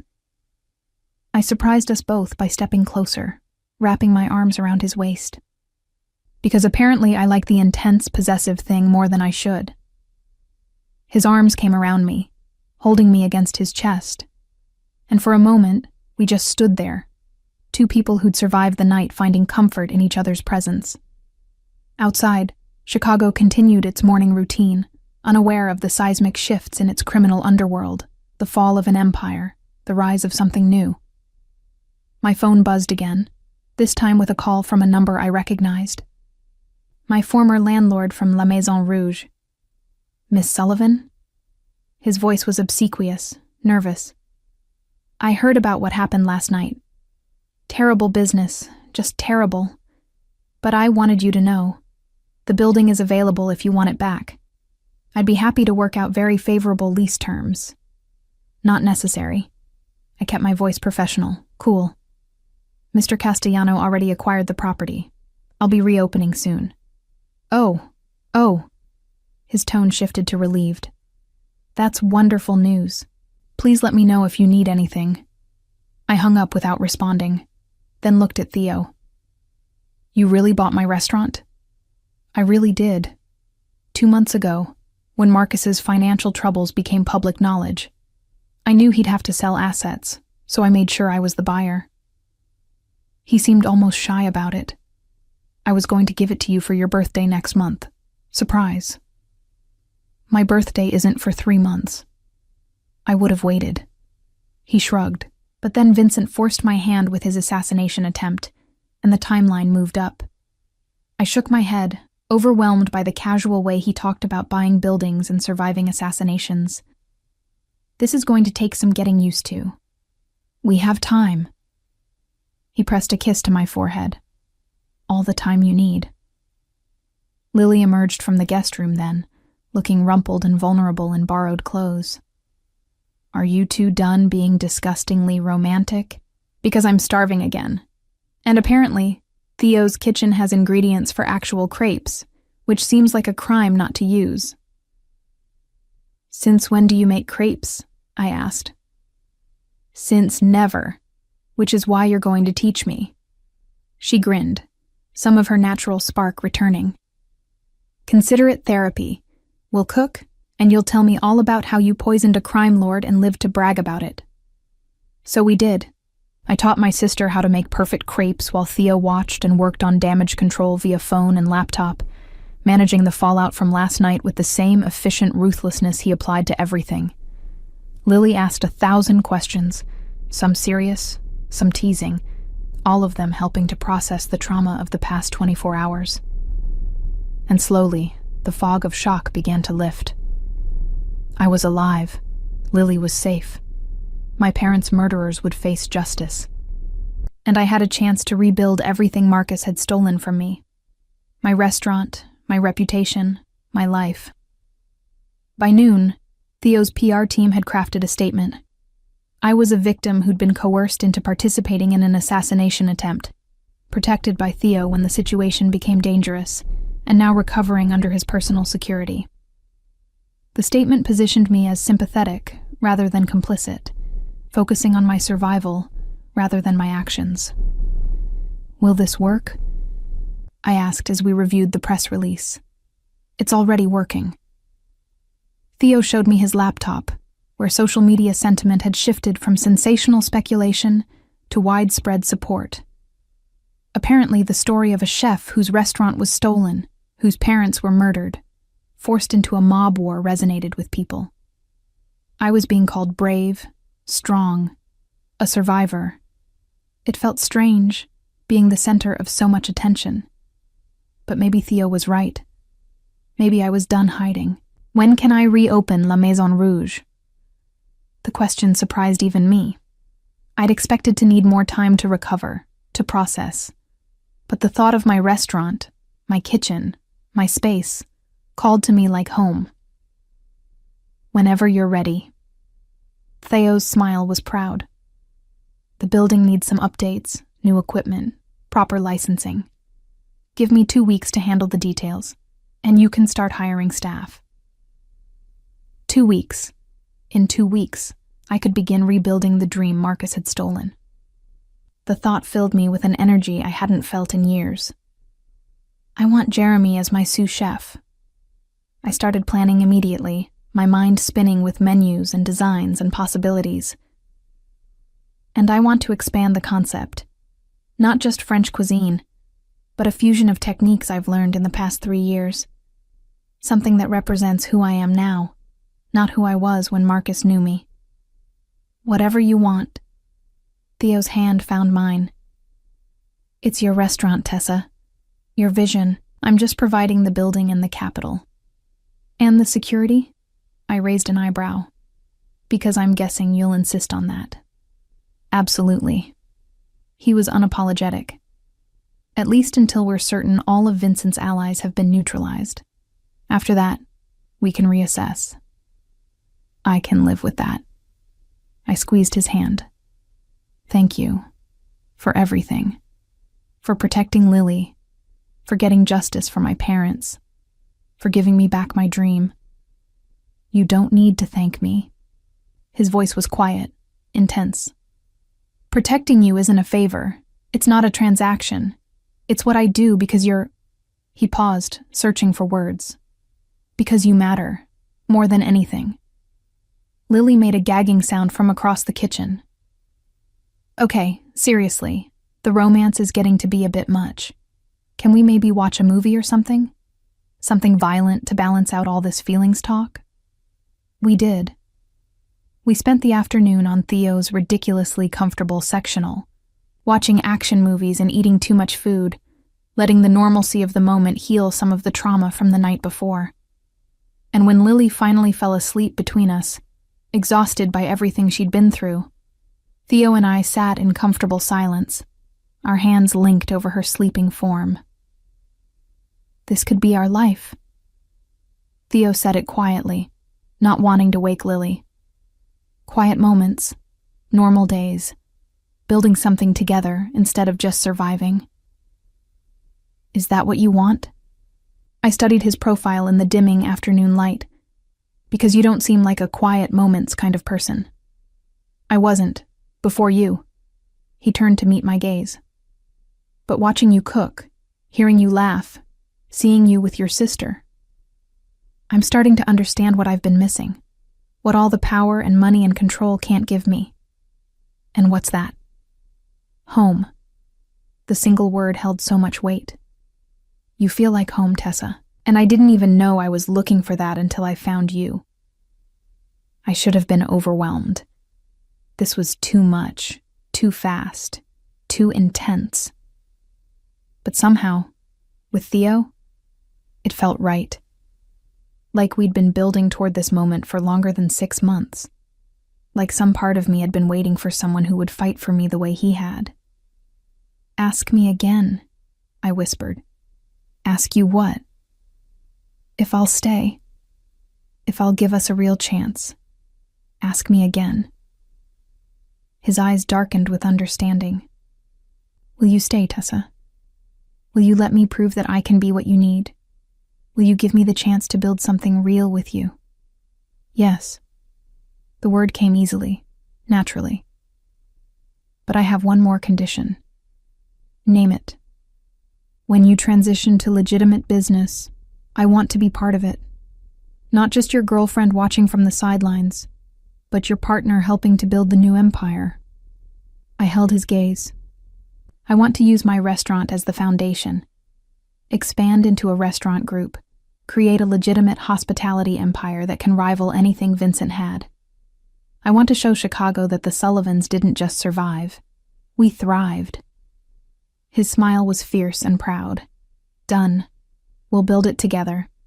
Castellano Sullivan Hospitality. How does that sound?" Like a beginning. I leaned over Lily's sleeping form to kiss him, soft and sweet and full of promise. Outside, Chicago glittered in the fading light, a city of possibilities and second chances. Somewhere, Marcus sat in a jail cell awaiting trial. Vincent's empire was crumbling. My parents' murderers would face justice. And I was finally coming home. 3 months later, I stood in front of La Maison Rouge, my restaurant, truly mine now, with Theo beside me and a crowd of reporters, food critics, and Chicago elite waiting for the grand reopening. The building looked nothing like it had when Marcus owned it. We'd renovated completely, transforming the space into something that felt both elegant and welcoming, classic and modern, the perfect representation of where I'd been and where I was going. "Nervous?" Theo's hand found mine, hidden from view by my body.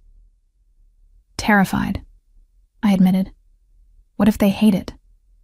What if the critics tear it apart? What if—" "They won't." His certainty was absolute. "But if they do, we'll handle it. Together." Together.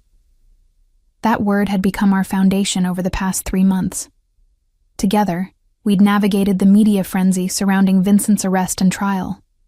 Together, we'd dealt with Marcus's attempts to plea bargain by offering more information about his father's crimes. Together, we'd built this restaurant from concept to reality, with me handling the creative vision and Theo managing the business side with surprising respect for my autonomy. It hadn't been easy. There were days when the attention felt overwhelming, when strangers recognized me from news coverage and wanted to discuss the most traumatic moments of my life, like they were entertaining gossip. There were nights when I woke up from nightmares about Lily's kidnapping, about watching Theo fake his death, about all the ways that night could have gone wrong. But there were also mornings waking up in Theo's arms, feeling safe in a way I'd never experienced before. There were afternoons in the kitchen developing new dishes, rediscovering my passion for cooking without the weight of Marcus's theft hanging over me.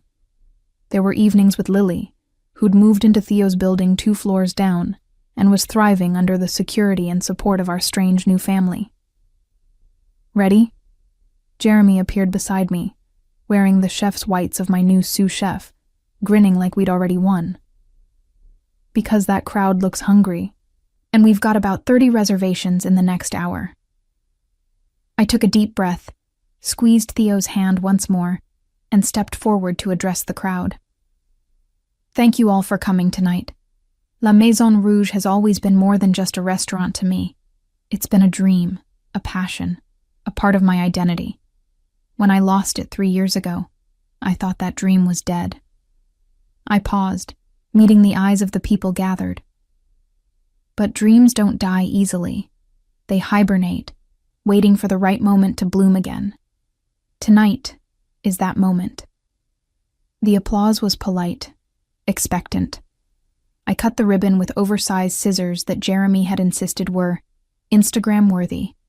And then it was time. Time to prove that I deserved this second chance, that my talent was real, that I could create something that would last. The evening became a blur of organized chaos that every chef knows intimately. Orders flying, pans searing, the beautiful ballet of a kitchen working at peak efficiency. My new team moved with precision, executing dishes I'd spent 3 months perfecting. Modernized French classics with unexpected twists, presentations that were artistic without being pretentious, flavors that made people close their eyes and savor. Theo stayed out of the kitchen. We'd agreed on that boundary, that this space was mine to command. But I could see him through the service window, working the dining room like the consummate host he was, ensuring every guest felt important, every critic got his personal attention. Around 10 p.m., a familiar face appeared at the kitchen pass. Robert Chang, the food critic whose review of Marcus's restaurant 3 years ago had praised innovative French fusion, without knowing every dish he'd eaten had been stolen from me. I'd spent years hating him for that review, for legitimizing Marcus's theft with his influential words. He didn't recognize me at first, too focused on the dish Jeremy was plating. Then our eyes met, and I saw the recognition, the shock, the dawning horror as he put the pieces together. "Miss Sullivan." He approached slowly, carefully. "I owe you an apology, a significant one." "You do." I didn't try to soften it. "But right now, I'm more interested in whether you think my food deserves the praise you gave Marcus." "Your food?" He gestured helplessly at his half-finished plate. "This is extraordinary. The technique, the creativity, the way each element works together. I've eaten at Marcus's restaurants multiple times over the years, and this is so far superior that I'm ashamed I ever gave him a positive review. So write that." I held his gaze. "Write about what you're eating tonight. Write about how real talent can survive theft and betrayal. Write a review that tells the truth." "I will." His promise felt sincere. "And Miss Sullivan?" "I'm sorry." "Truly." I nodded, accepting the apology, but not absolving him. He'd have to earn his redemption the same way I'd earned mine, through honest work and time. The critic reviews would come later, I knew. But the real measure of success was the dining room full of people, the wait list growing by the hour, the reservations already booked solid for the next 3 months. We'd done it. I'd done it. La Maison Rouge was reborn, and this time, no one could take it from me.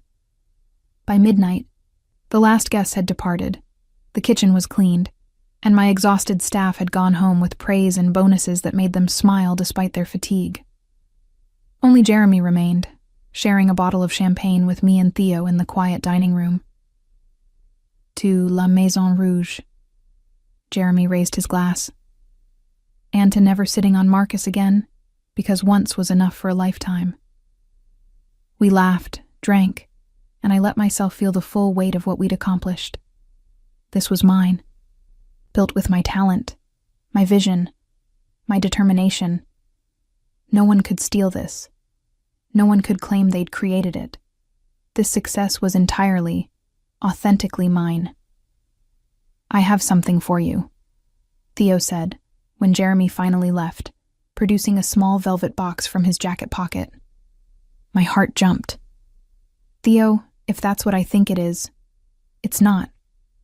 He opened the box to reveal not a ring, but a delicate necklace, a golden pendant shaped like a whisk, studded with tiny diamonds. "I know we agreed to take things slow, but I wanted you to have something to commemorate tonight. Something that represents your passion, your strength, your victory." I let him fasten it around my neck, the pendant settling just below my collarbones. It was perfect, elegant, but whimsical, expensive, but personal, just like everything about our relationship. "Thank you." I turned to face him. "For this, for the restaurant, for everything you've done to help me rebuild." "You rebuilt yourself, Tessa." His hands framed my face. "I just provided some resources and support. The talent, the determination, the courage to face down your past. That was all you. We make a good team, I admitted. Castellano-Sullivan Hospitality is going to change Chicago. It already is. He pulled out his phone, showed me the social media explosion around tonight's opening. Food bloggers were posting photos, critics were tweeting preliminary reactions, and the hashtag #LaRouge Renaissance was trending locally. By morning, everyone will know that Tessa Sullivan is back, and better than ever. And what about Marcus? I'd been avoiding news about his trial, but I couldn't help asking. Sentenced this morning. 25 years for conspiracy, fraud, and accessory to murder. With his cooperation against his father's associates, he might get out in 15. Theo's expression was cold. But he'll never work in this industry again. I've made sure of that. Good. I felt no sympathy, only satisfaction. Marcus had stolen years of my life. Now he'd lose years of his own. And Vincent? I asked, though I wasn't sure I wanted to know. Trial starts in 2 months. My lawyers are confident he'll get life. Theo pulled me closer. It's over, Tessa. Your parents' murderers will pay. Marcus will pay. Everyone who hurt you will face justice. Except you. The words came out before I could stop them. You've hurt people too. You've done things that would get you arrested if anyone knew. How is that different? He was quiet for a long moment. It's not. Not really. I'm a hypocrite, Tessa. I use the law to punish my enemies while operating outside it for my own purposes. I don't have a good defense for that, except to say that I'm trying to change. For you. For us. Are you? I needed to know. Really changing, I mean. Not just paying lip service to the idea while continuing to run a criminal empire. I am. He met my gaze squarely. I've sold off 3 of our more questionable operations in the past 2 months.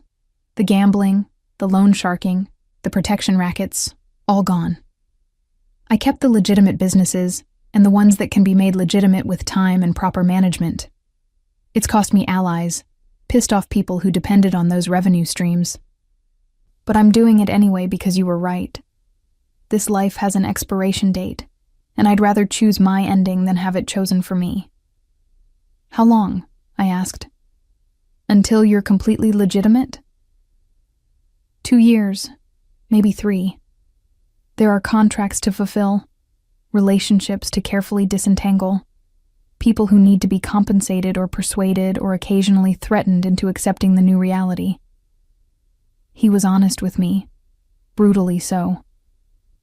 But I'm committed to the timeline. By the time we've built Castellano-Sullivan Hospitality into the empire I know it can be, the Castellano family business will be above board, I promise. Okay. I believed him.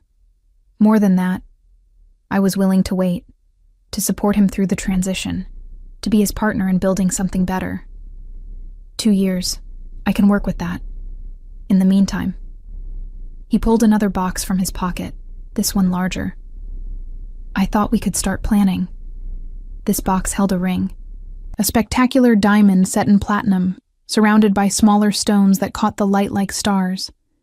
It was the kind of ring that made statements, that marked territory, that announced to the world that I was claimed. I should have been angry that he'd lied about the necklace being his only gift. Instead, I started laughing. The same slightly hysterical sound from that day in his loft when we discussed his environmental consciousness. We've been dating for 3 months. I've been in love with you for 9. He said it simply, like it was obvious. I was in love with you before I even met you, watching you rebuild yourself, seeing your strength. Meeting you just confirmed what I already knew, that you're it for me, that I'll never want anyone else the way I want you. That's insane. But I was crying now, overwhelmed by the intensity of his feelings, the depth of his commitment. We barely know each other.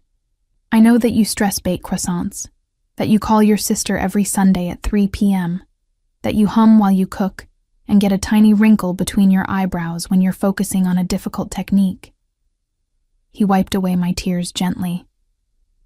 I know you're brave and talented and stubborn, that you've survived things that would have broken most people, that you forgive but you don't forget, that you demand honesty even when it hurts, that you're building an empire with the same determination you use to perfect a sauce.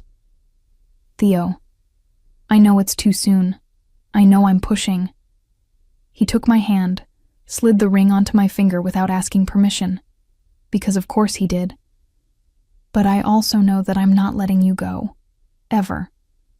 So you can wear this ring as a promise of eventual marriage, or as a symbol of my commitment, or just as a really expensive piece of jewelry.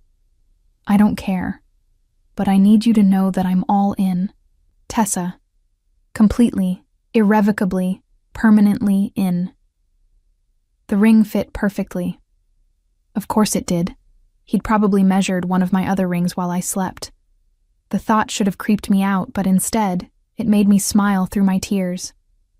This was who Theo was. Possessive, intense, borderline obsessive about the people he loved. And somehow, impossibly, I'd fallen for him anyway. I love you too. The words felt like jumping off a cliff, exhilarating and terrifying all at once. I don't know when it happened exactly.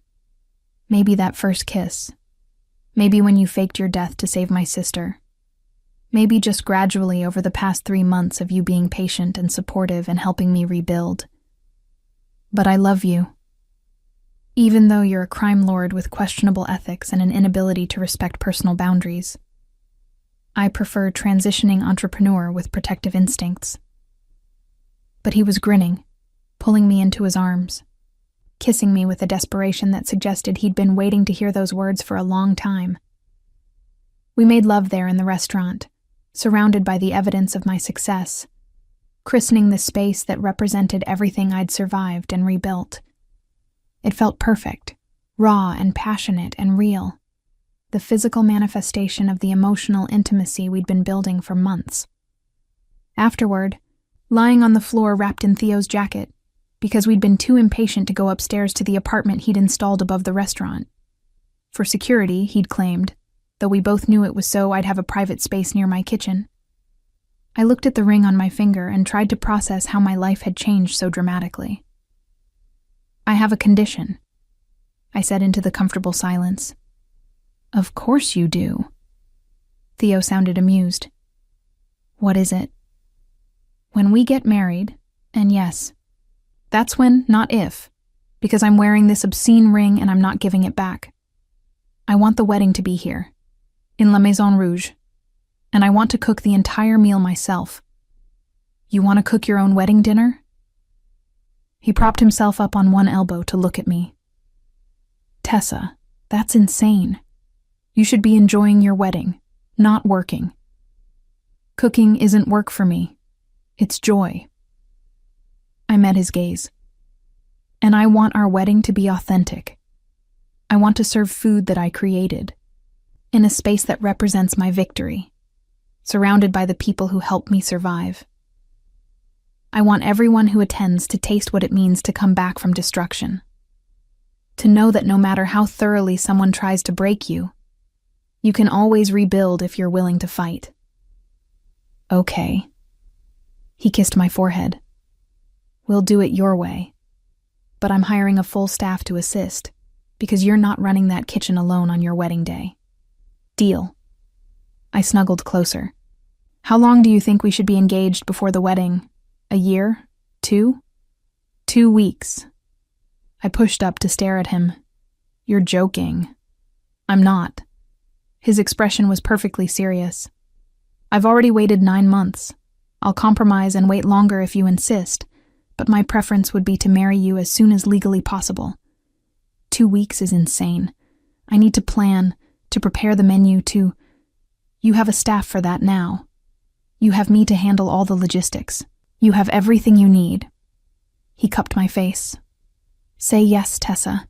Marry me in 2 weeks. here in your restaurant, surrounded by the life you've rebuilt. Let me make you mine legally, permanently, publicly." 1 month, I countered, my mind already spinning with possibilities. I need at least that long to create a menu worthy of the occasion, and Lily needs time to find a dress, and 3 weeks. His smile was pure negotiation. I'll arrange everything else: flowers, music, guests, legal paperwork. You just focus on the food and showing up. 3 weeks. I agreed, then kissed him to seal the deal. But I'm choosing the wine pairings.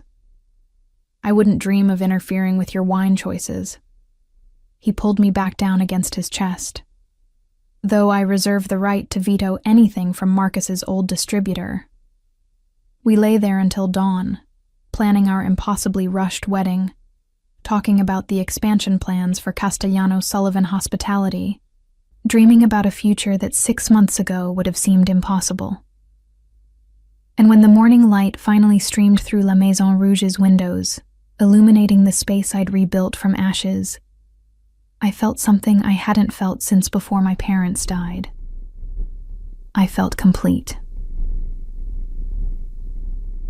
And the wedding was exactly 3 weeks later, and it was perfect chaos. I spent the morning in my kitchen with Jeremy and my expanded staff, preparing a 7-course tasting menu that told the story of my journey, starting with a delicate consommé representing clarity after confusion, moving through dishes that incorporated techniques from every chef and culture that had influenced me, and ending with a deconstructed croissant dessert that represented rebuilding something broken into something even more beautiful. Lily served as my maid of honor, wearing a dress the color of champagne and crying through her entire getting ready speech about how proud our parents would have been. Theo's sister flew in from Italy, a surprise, since I hadn't known he had a sister, and immediately adopted me as family with the kind of fierce protectiveness that apparently ran in the Castellano bloodline. The ceremony was small, intimate, held in the main dining room with only 50 guests, our closest friends, key staff, and a few carefully selected business associates. No press, no cameras, except for one trusted photographer. This moment was ours alone. Robert Chang, the food critic, showed up uninvited with his review of La Maison Rouge's reopening printed and framed, a glowing piece that called my cooking transcendent, and publicly apologized for ever praising Marcus's stolen dishes. "Your wedding gift," he said simply, "and my penance." I hung it in the kitchen where everyone could see it. Theo's vows made me cry. Promises of protection, partnership, and permanent devotion delivered in that intense way of his that left no doubt he meant every word. My vows were simpler. I promise to build something beautiful with you. I promise to trust you even when it's hard. I promise to love you even when you're being an overprotective crime lord who can't respect boundaries. The guests laughed. Theo grinned and kissed me before the officiant gave permission, and I kissed him back, tasting our future in that moment. The dinner was a triumph. Every course was executed flawlessly, each wine pairing perfect, the entire meal a symphony of flavors that had guests closing their eyes in appreciation. Between courses, I worked the room with Theo, accepting congratulations and compliments, feeling the full weight of how far I'd come. Marcus's empty chair at his trial, facing a sentence that would keep him imprisoned through middle age. Vincent's frozen assets, his empire dismantled piece by piece. My parents' murderers facing justice.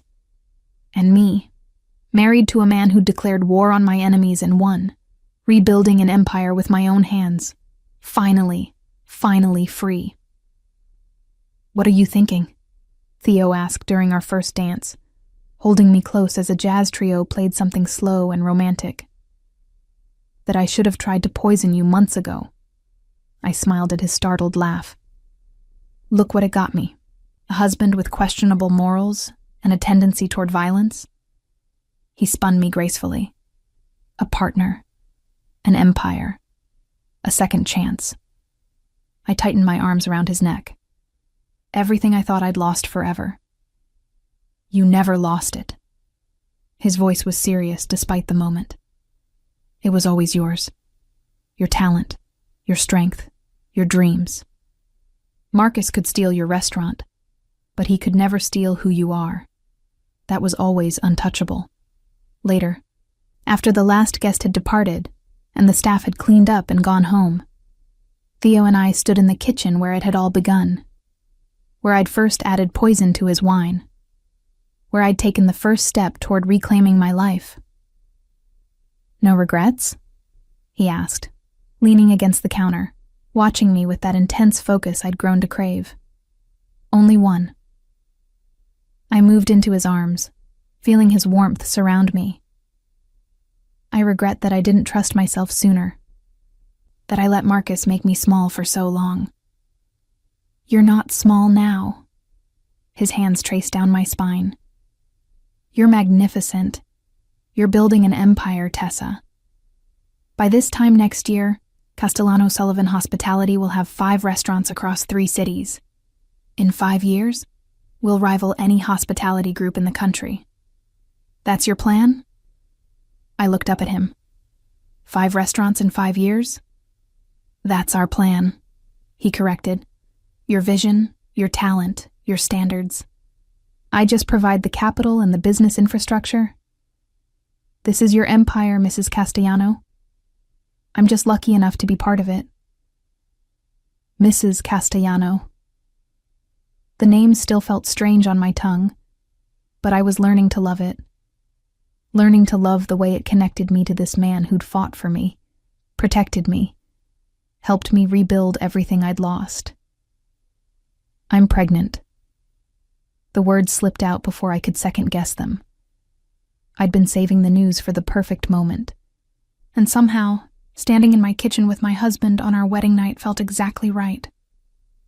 Theo froze, his hands stilling on my back. "What?" "Found out yesterday. I was going to tell you tonight, but then the wedding was so crazy, and I didn't want to overshadow." He kissed me, cutting off my nervous rambling with a kiss so tender and filled with joy that I felt tears prick my eyes. When he finally pulled back, his hands were shaking as they moved to rest on my still flat stomach. "A baby." His voice was reverent, awed. "We're having a baby." "Babies, actually." I bit my lip. "The doctor said twins. It runs in my family. My grandmother was a twin." "Twins," he laughed, the sound pure and unguarded. "Of course we are. Nothing about us is simple, so why would starting a family be any different?" "Are you happy?" I needed to know. "We've only been together a few months, and I know this is fast." "I'm delighted." He pulled me flush against him, his forehead resting against mine. "Terrified, but delighted. I'm going to be a father. We're going to be parents. Together." "Together," I echoed. The word that had become our promise, our foundation, our future. We made love again, slower this time, gentle and reverent, as if acknowledging the new lives growing inside me. And afterward, lying in the apartment above La Maison Rouge, I thought about everything that had led to this moment. A year ago, I'd been broken, hiding in event planning, letting Marcus's theft define my life. 6 months ago, I'd been poisoning my future husband on orders from a crime lord, terrified for my sister's life. 3 months ago, I'd been rebuilding my restaurant from ruins, unsure if I had the strength to face the public again. Now I was married to a man who'd moved heaven and earth to protect me. I was pregnant with twins. I owned my restaurant free and clear. I was building an empire that would eclipse everything Marcus had stolen, and most importantly, I'd reclaimed myself, my talent, my confidence, my joy in cooking. "Theo?" I whispered into the darkness. He was drowsy, satisfied, his hand resting protectively over my stomach. "Thank you for orchestrating my hiring at the hotel, for watching me for 6 months, for investigating Marcus and Vincent, for faking your death and saving Lily. I turned to face him. I know I should probably be creeped out by the stalking aspect, but honestly, thank you for caring enough to look. I'd do it again. His eyes opened, serious despite his exhaustion. I'd do all of it again, endure any risk, pay any price, because you're worth it, Tessa. You and Lily and now our children. You're worth everything. We're going to be okay. I said it with certainty, believing it for the first time. All of us. We're going to build something beautiful and lasting. We're going to show Chicago that the Castellano-Sullivan family doesn't just survive. We thrive. Yes, we will. He kissed me softly. Now sleep, Mrs. Castellano. Tomorrow we start building our empire. Tonight we just rest and be grateful we survived long enough to get here. I slept deeply for the first time in years. No nightmares about car accidents or stolen restaurants or poisoned wine. Instead, I dreamed about the future. A restaurant empire spanning continents. Children learning to cook in my kitchen. Theo going fully legitimate and becoming the kind of businessman our kids could be proud of. Growing old together without looking back. When I woke, the morning sun streamed through the windows, Chicago's skyline glittering with promise. Theo was already awake, watching me with that intensity that had become so familiar. Good morning, wife. He said it like a prayer, like a promise. Good morning, husband. I smiled, feeling the weight of my wedding ring, the new life growing inside me. The restaurant beneath us that represented everything I'd survived to reclaim. Ready to build an empire? With you? He pulled me close, kissing me thoroughly. Always. And we did. Over the next 5 years, Castellano-Sullivan hospitality grew into exactly the empire we'd envisioned. 5 restaurants became 10, then 15. Each one bore my signature style. Innovative, authentic, honoring tradition while embracing evolution. Each one told a story of survival and rebirth. And each one was staffed with people who'd been given second chances, who understood that talent and determination could overcome any obstacle.